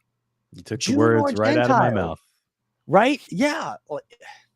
So, I mean, clearly this is not Christianity, not Christianity proper. This is a tainted form of Christianity because the Nazis still had to maintain control of the hearts of the German people who are thoroughly Lutheran. Even today, there's a lot of Lutheranism in Germany, right? And so even, because of that, Hitler also had to take excerpts of what Martin Luther said against the Jews in order to sway the German heart against the Jews, right? So he had to still appeal to Luther. If he just threw out Luther entirely, he would also be throwing out a giant part of the German population and he would lose all of the support, right? He already had enough attempts on his life, right? He didn't need any more. So he had to pander to the population a little bit. I mean, one would say we see that with politicians in America today. But this is in no way arguing that Christianity and Nazism are actually tied in some real way. This is the irony here. Professor Dave is definitely on the left. I would consider him a leftist. He just calls himself a liberal. Let's think of the name of Nazi. What does that stand for? National Socialist German Workers' Party. Right? And the socialists will go nuts if you say the Nazis were actually socialists. He was just using that for political power. Oh, really? Okay. You mean like he did with Christianity? Right. Thank you very much. You go. If you're going to say he's a Christian, you better be saying he's a socialist. Now, at least with socialism, he actually did kind of impose some socialist policies. He didn't impose Christian policies. So that's it's just funny. It's ironic that that's what he would do. But let's see what he says. And then also just to address the altruism as a product of evolution. There's no way to actually prove that. You can say altruism helps survival, but that doesn't imply we ought to be altruistic. So he's assumed a moral ought without justifying that moral ought. You would have to actually like justify why we ought to be altruistic. And like the problem is, so like self-sacrifice. Let's look at bees, for instance, which he'll bring up later. The male bees are only good for one thing, and then after they are used for their mating purposes, they're killed by the female bees.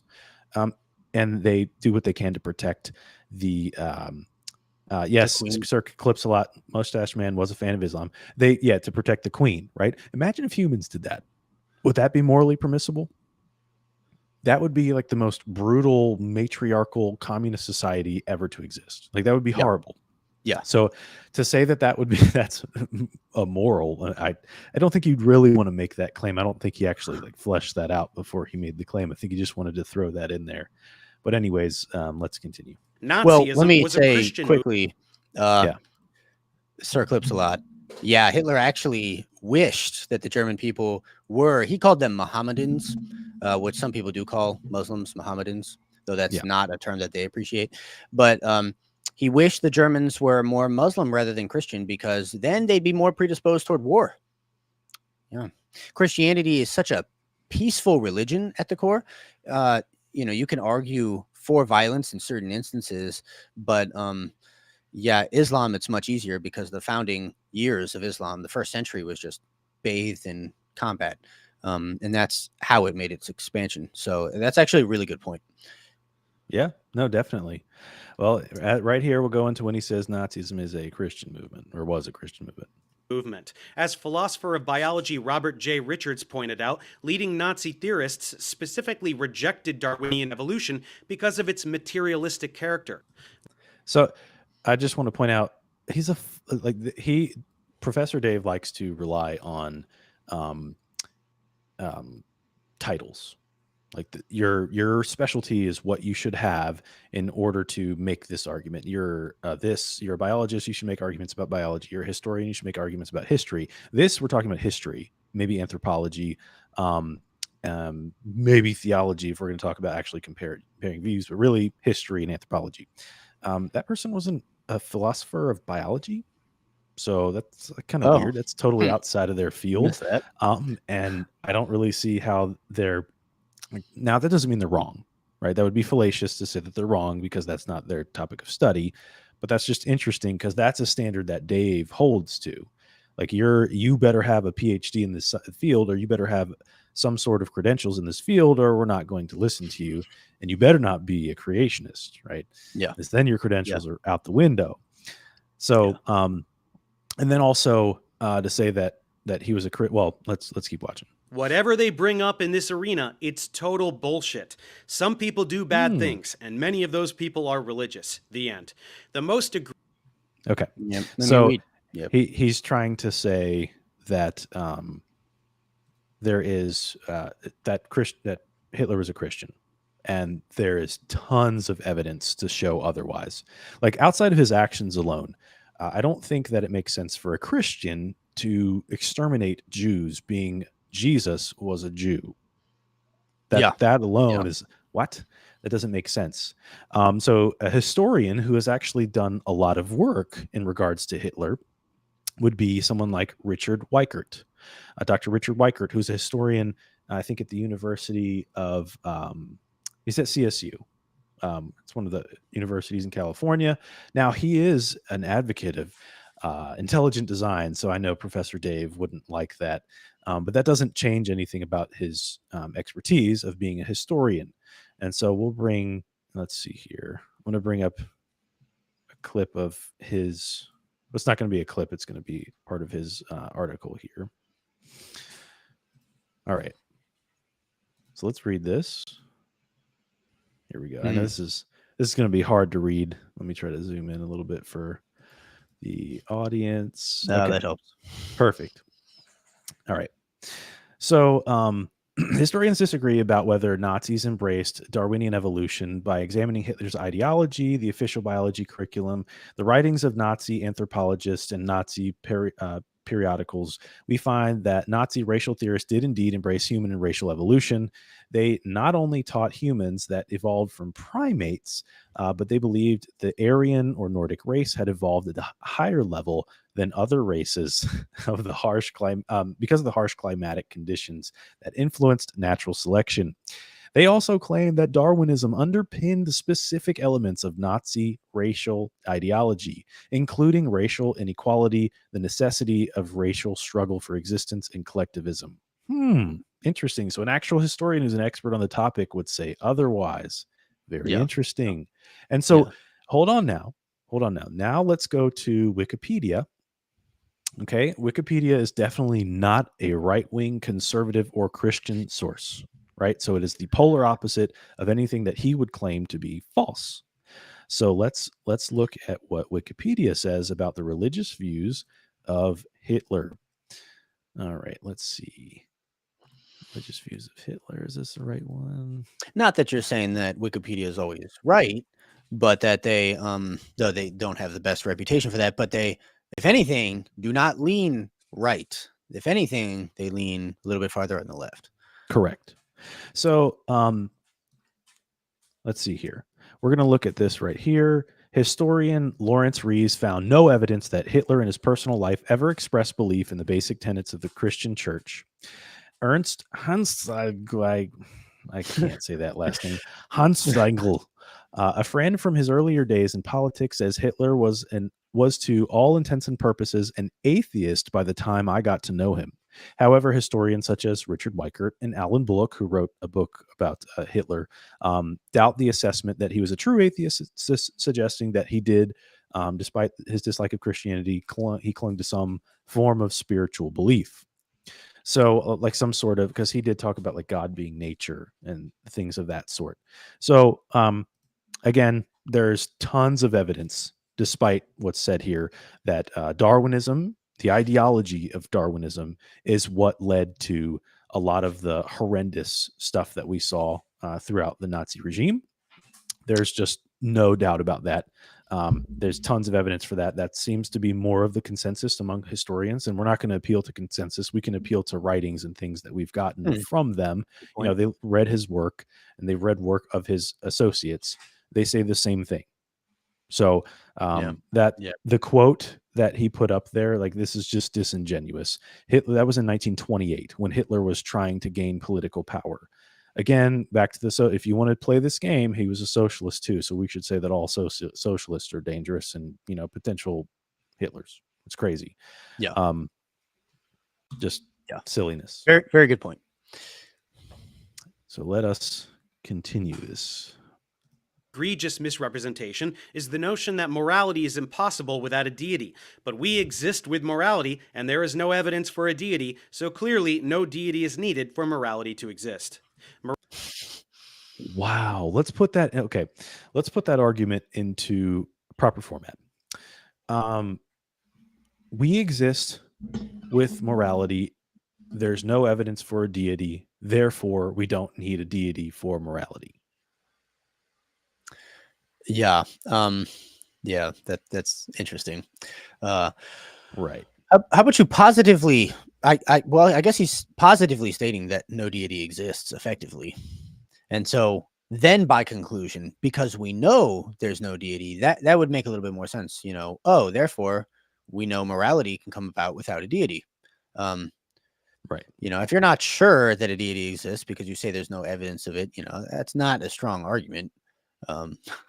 No, it really that's a weird way to say, I think, you know, this weird way to say the positive, strong atheist assertion, which is God does not exist. And then that's interesting. It's like, well, have you checked the whole universe? Are you sure God does not exist? You know, which is a philosophically very difficult position to hold. Right. Well, so to say there's no evidence for God is just ignorant. I made a video about this from one of our shorts. There is evidence to believe in God. You're just assuming naturalism, right? That's not actually making an argument. You can say, I don't think that the evidence is in favor of the existence of God.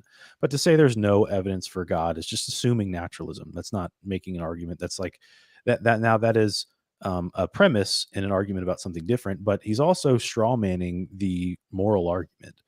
The standard moral argument I don't even like. I think it's weak. Is objective moral values, and if God exists, then objective moral values and duties exist. God exists, or objective moral values and duties do exist, therefore God exists. But that's, and he's going to say here that he doesn't even think morality is objective, so he's going to be an anti-realist. But this is not the argument of morality that's presented to by actual philosophers, like actual theists that present the moral argument. This is just a slap in the face to work from Robert Adams or Adam Johnson, David Baggett, tons of theist philosophers who have written. I think David Baggett wrote a tetralogy on the moral argument. Like that, there's been a lot of work done in this, and it's been around for a long time, like 2,000 years or so. Plato first had the Euthyphro dilemma that came out, and that's where this debate really started. So I don't really understand this ridiculous straw man of the moral argument. The purpose of the moral argument is to say that moral values and duties, whether objective or subjective, are better explained if God exists.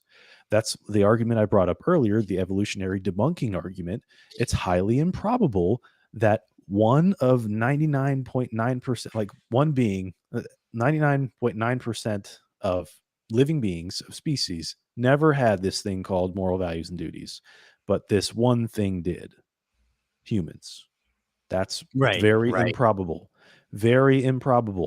as opposed to theism, where we'd be made in the image of God, which is the arbiter of said moral values and duties. So is that a way of saying Plantinga's argument against the evolution origins of morality that you mentioned earlier? Right. Yes. Okay. I had actually never heard of that. So that's really interesting. That's a very good point. Yeah. Yeah. That's the gist of Plantinga's evolutionary debunking argument. And we got people in the chat saying, Keith Brandon said, Brendan has physically debated with bears. Oh, man. I didn't know about that, Brendan. Yeah. I mean, that's why I have a bear in my view here, Yeah. Okay. We go way back. Okay. But yeah, there has been a ton of moral arguments and it's been argued for a long time, all throughout history. So it's very strange that he's making. I guess he just doesn't know. That's okay. Yeah. All right, so let's continue. Morality may not be objective, as we quickly realize with people having different notions of what is moral, but atheists are. That doesn't mean morality isn't objective, because there's different. That's an argument for realism. If you have if there's genuine moral facts, then that's something to debate about. That's why people debate, is because they say there are genuine moral facts. You know, so then Otherwise, what are you like? Well, I'm right. No, I'm right.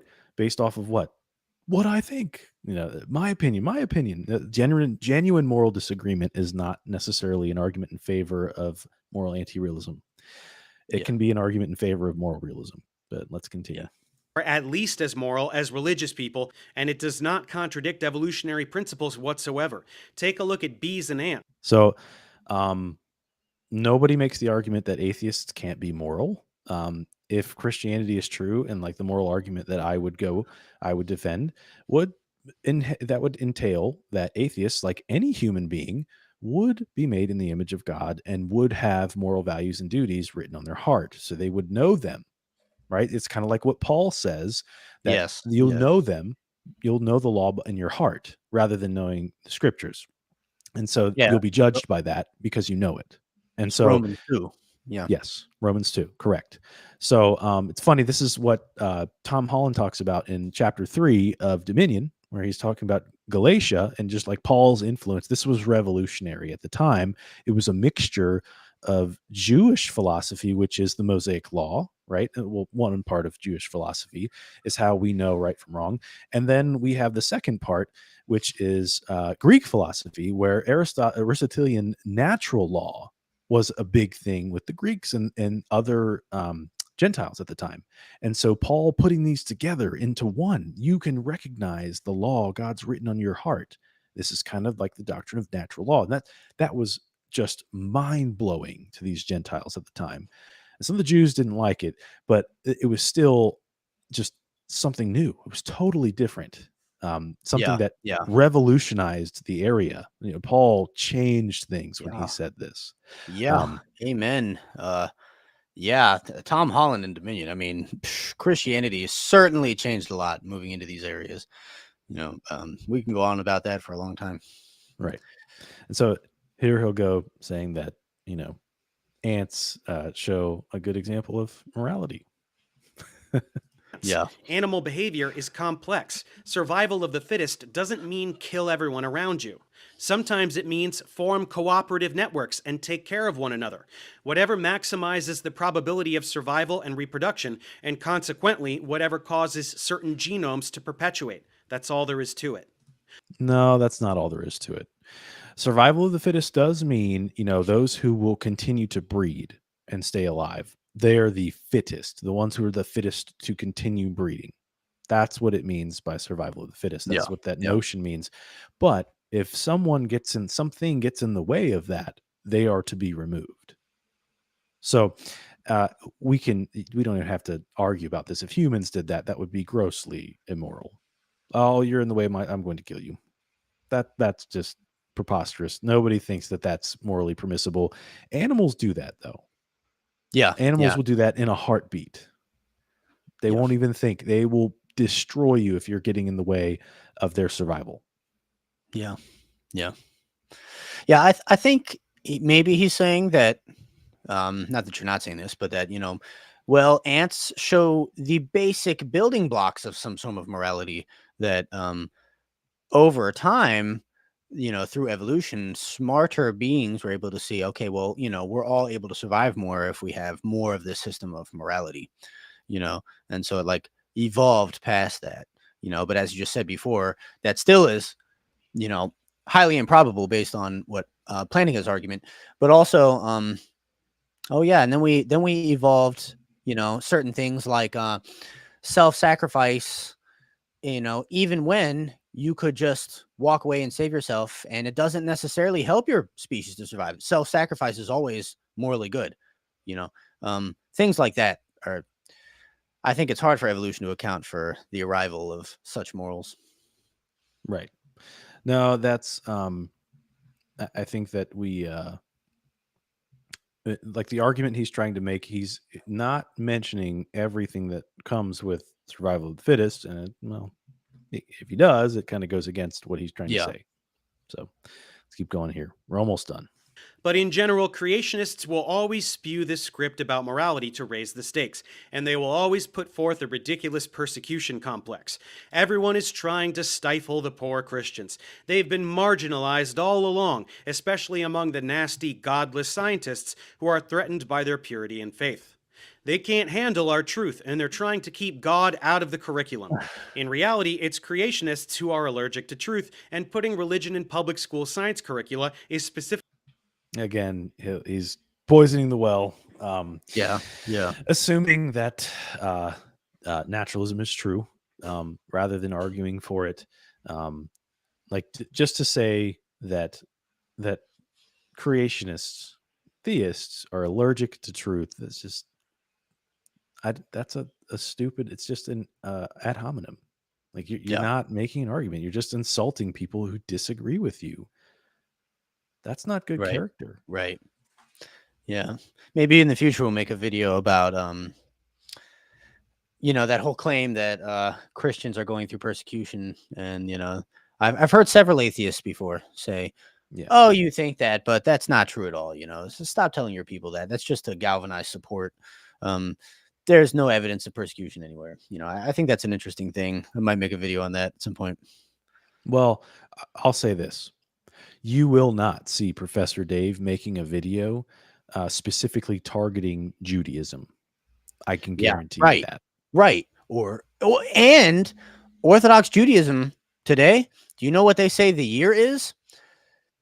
Oh, some It's like almost, yeah, 5,900 and something, like, right, and that's Anno Mundi, which means since the creation of the world.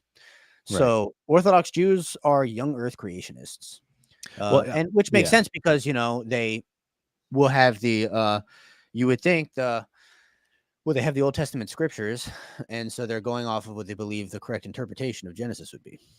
right. But but yeah, He, so right, you're right, he's not doing that, and he's also not coming down on Islam either, which right. I wonder where Islam is with this, but they do hold the Bible to be, especially Genesis, in very high They're regard. split. Some of them Okay. are like theistic evolutionists, and the other aren't. But what I was trying to say is Christianity is the only religion you can openly attack and mock, and there will be Yeah. no consequences. Right. Right. So, and this isn't just like to create this persecution complex. It's just to state facts. And if you don't like that fact, then I'm sorry, facts don't care about your feelings. Well, maybe Let's you keep shouldn't going. contribute to the fact by, Oh yeah. your whole channel is based upon trying to make Christians look bad. Well, no, he has a lot of purely educational content. Okay, But maybe I recently, overstated. it does seem that he has a really big focus on targeting theism, particularly Christianity, though. That's But been anyways, videos I've seen have been about that, but you're right. Maybe I overstated a little bit. well, no worries, no worries. Let's keep going. We're almost finished here. Specifically unconstitutional. Scientists can be religious, and many are, but religion is not science. Creationists are not part of science. They don't learn science. They don't do science. And real scientists don't waste a single second thinking about them. They're too busy doing science.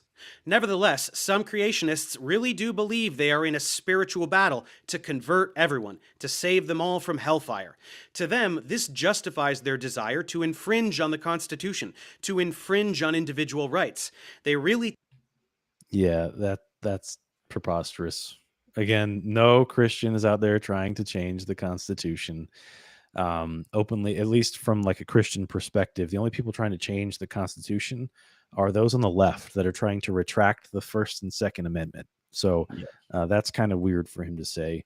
And then as far as the initial point that there are no creation scientists or no people that believe in creationism that are scientists, you don't have to be a naturalist to be a scientist. Yeah. You can Yeah. use methodological naturalism to a certain extent to be a scientist, right? You're not going to invoke God when you're, trying to figure out how this chemical process works, but you can still believe that creationism is true and be a scientist. That's just foolish. The majority of the U.S., as far as I understand, still identifies as religious one way or the other. And so they're going to Yeah. be some form of creationist, and they can still do their job in a scientific field and not have a problem. Are most scientists atheists? I believe so. That's the last numbers that I've seen. But Hmm. again, the ones Really? that aren't required to not be creationists. They just do their job and they're still creationists. So not really it's just there's no problem there. I don't know why he continues to bring this up. But I mean, anyways. I would argue that there is a collective. Well, it seems that some of the creation scientists who first got PhDs in whatever discipline they have as atheists or agnostics, like Ron Neller or Mhm. like Stephen Grocott, and who are geologist and chemist, respectively. They claim that there is a massive bias against specifically young Earth creationism in Yeah. scientific community, in the community. So, where some of them they'll say, they change their minds on some things, and then when they decide to go public about something and say, hey, guys, I think there is some kind of geological evidence for a global flood, notes appear on their doors. At the hotel that hosts the conference later, a note appears on their door just warning them not to go down this path, things like that. And then they suspiciously stop getting certain government grants afterwards, things, and it's not because anyone actually substantively dealt with their assertions, but it just starts happening, right? And some of them, like Stephen Grocott, will tell you that the bias in the scientific community is actually a lot stronger than for any average person just walking down the street, Yeah. because you are rated by your peers all the time. The process of peer review, yields a bias, and so you want to fit in with your peers in order for your paper to be published, right? And so, Right. or for you to get grant money. So you have to kind of conform to a degree. So you have to maintain the bias, right? And I mean, I understand you could say, well, they believe that they found truth. And so you have to conform somewhat to that truth. If you go off too far, they're not going to support you. And they're not going to definitely, like the government is not going to give money for you to do whatever study you want to do. And I can understand that to some degree. But to the point of not even providing arguments against like certain claims, like flood geology, for example, now we see a different type of bias emerge that is unhealthy. You know, Right. I would kind of argue toward that direction. And that also probably deserves another video too, where we go through just lots and lots of cases where there seems to be this kind of bias that seems to exist. Yeah. Sounds pretty dogmatic to me. So let's get into the last part here before we wrap up the live. And this is that list I was talking about earlier. I know these subtitles are in the way, but it starts from, like I said earlier, flat Earth geocentrism. These are all the types of creationism that he is addressing, going down to young Earth, gap, day age, progressive, intelligent design, theistic evolution is hidden behind here, and deistic evolution is the last one, which he deems to be the most scientific but still unscientific. Yeah. So let's look at this last part here. In summary, creationism, by any name, even intelligent design, is nothing but superstition and a tool of oppression. Humanity will be better off once we can help everyone leave it behind. So this is objectively false. Look at the 20th century, the bloodiest century in existence, the bloodiest century ever, where we were the least religious. The atheistic regimes of the Soviet Russia, Maoist China, Pol Pot Cambodia, North Korea, the most amount of human deaths in one century. And these weren't even wars necessarily. They were their own governments killing their own Yes. people. Yes. That was horrible. And these were people that rejected creationism. Right. This, by the way, for anyone wondering, is this outweighs the deaths in like the Black Plague, for example. If you read the Gulag Archipelago, Alexander Solzhenitsyn, who was in the Gulag system in Soviet Russia, he really details it well. By his estimates, maybe 40 million people were killed. And this is by Stalin, I believe. I think this is Stalin alone in sending waves and waves of kulaks, among other ethnicities, to the gulags to build the Trans-Siberian Railroad in like terrible conditions, among other things. It's just when you strip human rights, because you say that, well, we're not made in the image of God, religion is gone, the state determines what is right, and evolution is true, Darwinism, right? Then, people are just animals. And why would we attribute rights to other people if they're just animals? There's no inherent wrong in removing these people. Especially if you deem them an enemy of the state, you can do anything and people lose all of their rights. I mean, Right. I think in China, because of mass starvation, it's estimated up to about 60 million people were killed in Mao's Great Leap Forward. And that's also what he called it, the Great Leap Forward, right? Right. That's definitely not what it was, but that's the power of words. We're going to change what we call this, right?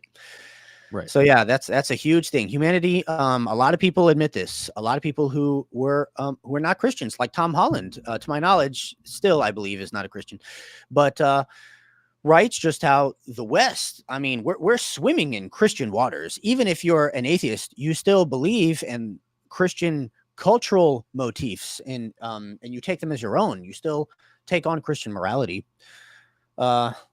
and as a result, that's really shaped the West for the better. I mean, that's why the scientific revolution came out in the West. Christian presuppositions, especially ones that say that God created an ordered universe with natural law that should be testable and orderly, right? That was like the foundation for the scientific enterprise to grow out of. Right. So, I mean, for him to say that, humanity will just be better off once we leave it behind, look, man, go to Friedrich Nietzsche, who also was an atheist, nihilist, who said, no. For all the atheists who believe that we can just get rid of Christianity and then keep all the nice things that we have as a result, like hospitals and universities, and then caring for the poor, He said, don't kid yourself. Actually, what's going to happen is we will Yep. descend into barbarism Right. because we will not have justification for the morality that we appreciate so much. Right. No, Nietzsche was correct. His predictions came true. And it's wild to like you had said, Dave swims in Christian waters. He just said earlier that he seems to lean towards a more subjective moral compass, right? Which is moral anti-realism, which means that your moral values and duties are going to come from your upbringing, which is derived upon your culture, the cultural upbringing that you have, and then your psyche, right? And that means your entire culture in the West, where you have these already ingrained Christian presuppositions, individual rights, the right to vote, the right to marry who you want to marry, the right to not be a slave, all these different rights that we just take for granted today. They weren't around before Christianity. They weren't around pre Christ. That wasn't a thing. The freedoms that we take for granted today just weren't there. And so he's using that knowledge to attack Christianity. That's crazy. That's absolutely ridiculous. He's just, yes, Theologos, yes. Dawkins now claims to be a cultural Christian because Islam is completely radicalizing England and changing them. And so he's disappointed by that. He's even said things like the King James Bible is like a foundational document to the English language, and that he loves to see the cathedrals. He's starting to realize, he's starting to choke on his words, really, his words in the past, things like the God delusion. It's just funny to see that. Anyways, we'll keep going. This is not just in the interest of rational thought, but in the safety of society. Blind faith is a form of subservience, and those who grow accustomed to subservience will accept authoritarian rule. See, that works both ways, though. Yeah. So I agree, blind faith is not good. That's not good in anything, but that works both ways. Most people today accept the modern synthesis, right? The pre or neo-Darwinian evolution modern synthesis model of how existence is, of how life is, at least. And they don't know why. They can't explain it. They have no idea. They have blind faith that naturalism is true because this is what we're taught in public school. Yeah, because it's what we're taught, because of consensus. Yeah, because of the appeal to authority. Right. Yeah, which those two would be fallacies to rely everything on that, but that's what they do. You know, it's pretty blind. So, yeah, that the sword cuts both ways here. I 100% agree that blind faith in Christianity is foolish. Like, you should know why you believe in Christ. How can you, if you're ever tested, if you ever come to a point to where your faith is tested, you're going to fall if you have nothing to fall back on other than blind faith, because then you have no reasons to justify any troubles you may go through. So that's a problem. I agree, but it definitely cuts both ways. First Peter 3:15. Right. Always have a reason for the hope that is in you. Right. When of a religious flavor, authoritarianism is called theocracy, and we are already seeing the first signs of this in America. The rollback of human rights on the basis of religious reasoning, the attempt at shoving... Okay, yeah. So he's going into this political nonsense. The like Roe versus Wade being pulled back. Are you kidding me? Like, children living, children, unborn children not being able to be aborted. That is, no, we're losing our rights here. That's ridiculous. Yes, Vicky, that's right. Not ma abortion. That's right. 100%. Like, that is crazy. You don't even, now it may be difficult to justify from an ethical perspective the value of life as a naturalist, but ultimately you don't even really need religion, so to say, to justify atheism or abortion being morally impermissible. Like, you can't just arbitrarily say because this being is at this certain point in their life, it's okay to kill them. That's crazy. That's just dehumanizing the unborn child. It's no different than what Hitler did to the Jews. That's no different than what the colonials did to blacks that it's dehumanization, it's immoral, it's wrong, and that's not a justification for any moral permissibility or impermissibility. Yeah. Either all humans have value or they don't. The moment you start leaving people out, then you can do horrible things, in which abortion is. Yeah. Well said. Yeah. So that's just preposterous to say that getting rid of abortion. You first off, the naturalist also has the challenge of providing the reason for why they have this right to an abortion, because it used to be, well, it's in the Constitution because that's what Roe versus Wade said, and then that changed. Well, you no longer can fall back on the Constitution says so, because the Supreme Court says, no, that's not what the Constitution says. You don't actually have this right. That ruling was improper. We're going to go back to the former precedent. Like part of the argument was the 14th Amendment. I don't think so, because if you really want to use the 14th Amendment, that means that immigrants and people who aren't naturalized citizens that are in the U.S. don't have the right to life. Like, that's absurd. So you don't really want to use that argument. There is no historical precedent for Roe v. Wade, like in supporting like the right for abortion. I thought it also maybe came out of like a right to privacy, but I mean, all of them are supported by, what is that called? The penumbra of the law, right? You have the law, and then you have the shadow of that, and that's called the umbra, I think. And then the penumbra is the shadow of the shadow. Like nothing actually in the 14th Amendment, if I'm remembering that one correctly, actually even talks about something like this. It has to be some derivative of that. And then that's what they said is like support for Roe.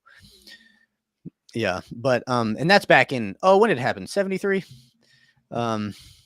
Yeah, something like that. Yeah, it was in the 70s.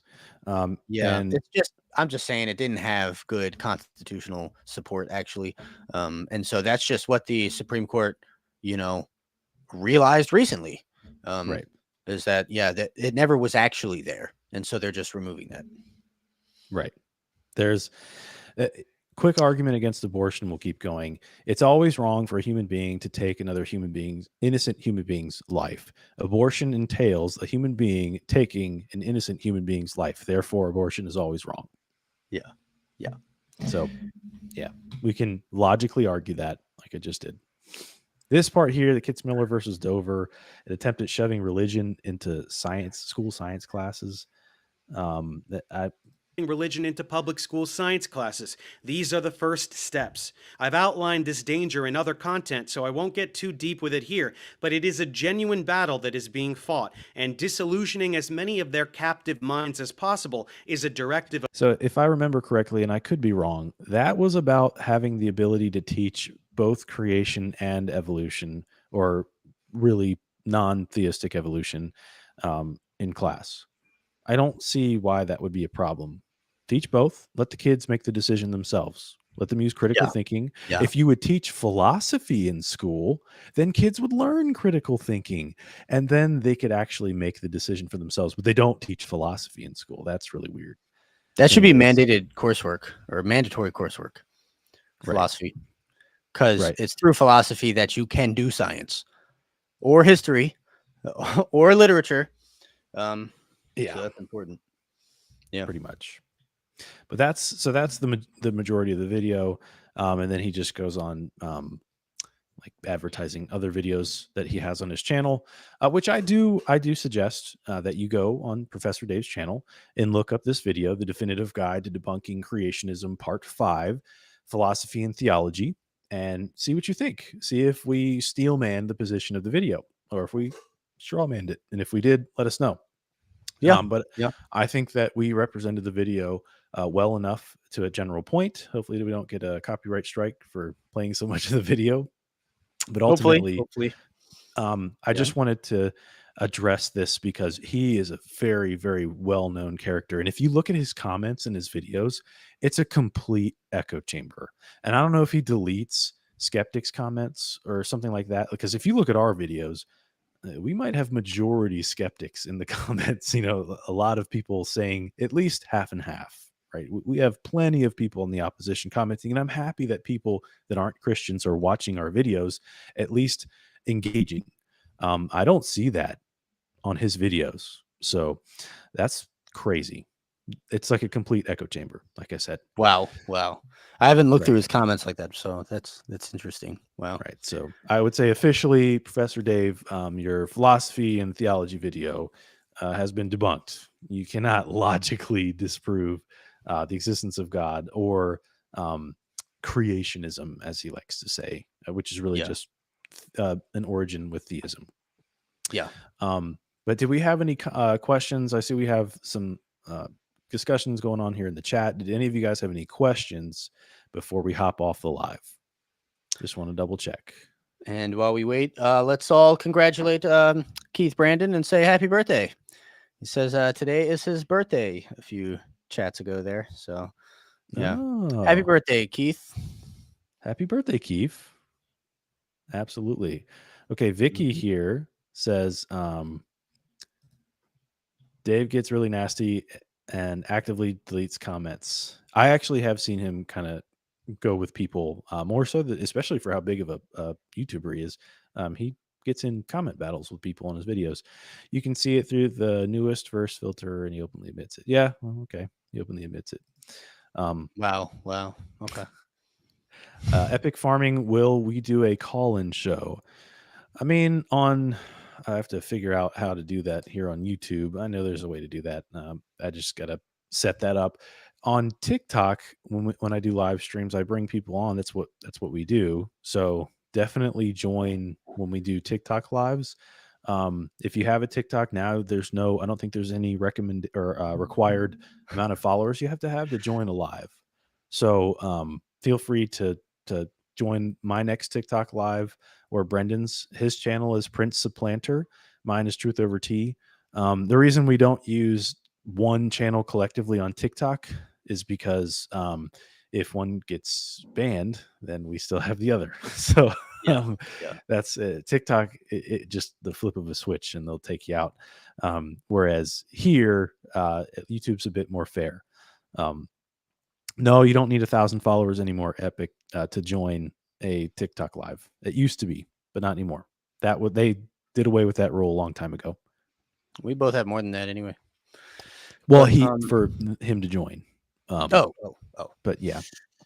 But anyways, hold up. go ahead. Hold up. Need to walk that back. Keith Brandon is saying it's actually a relative's birthday. Wow. Joseph, I must be tired. I thought you said my birthday. It said a birthday. Wow. Yep. Okay. My mistake. I just listened to Brendan, so that's all his fault. But All my anyways, fault, yes. all right, we'll go ahead and end the live now. Thanks again for your all your support, guys, and your participation. We really appreciate it. We hope you enjoyed the video and the content. We're going to continue to try to do a live stream every Friday, doing a review of some sort or going over an important topic. There's lots of content that needs to be addressed, and we want to make sure that we stand for Christ. So with that being said, thank you guys again for joining in to Truth Over Tea, and we'll see you next time. Yep. God bless. See you next time. Good night.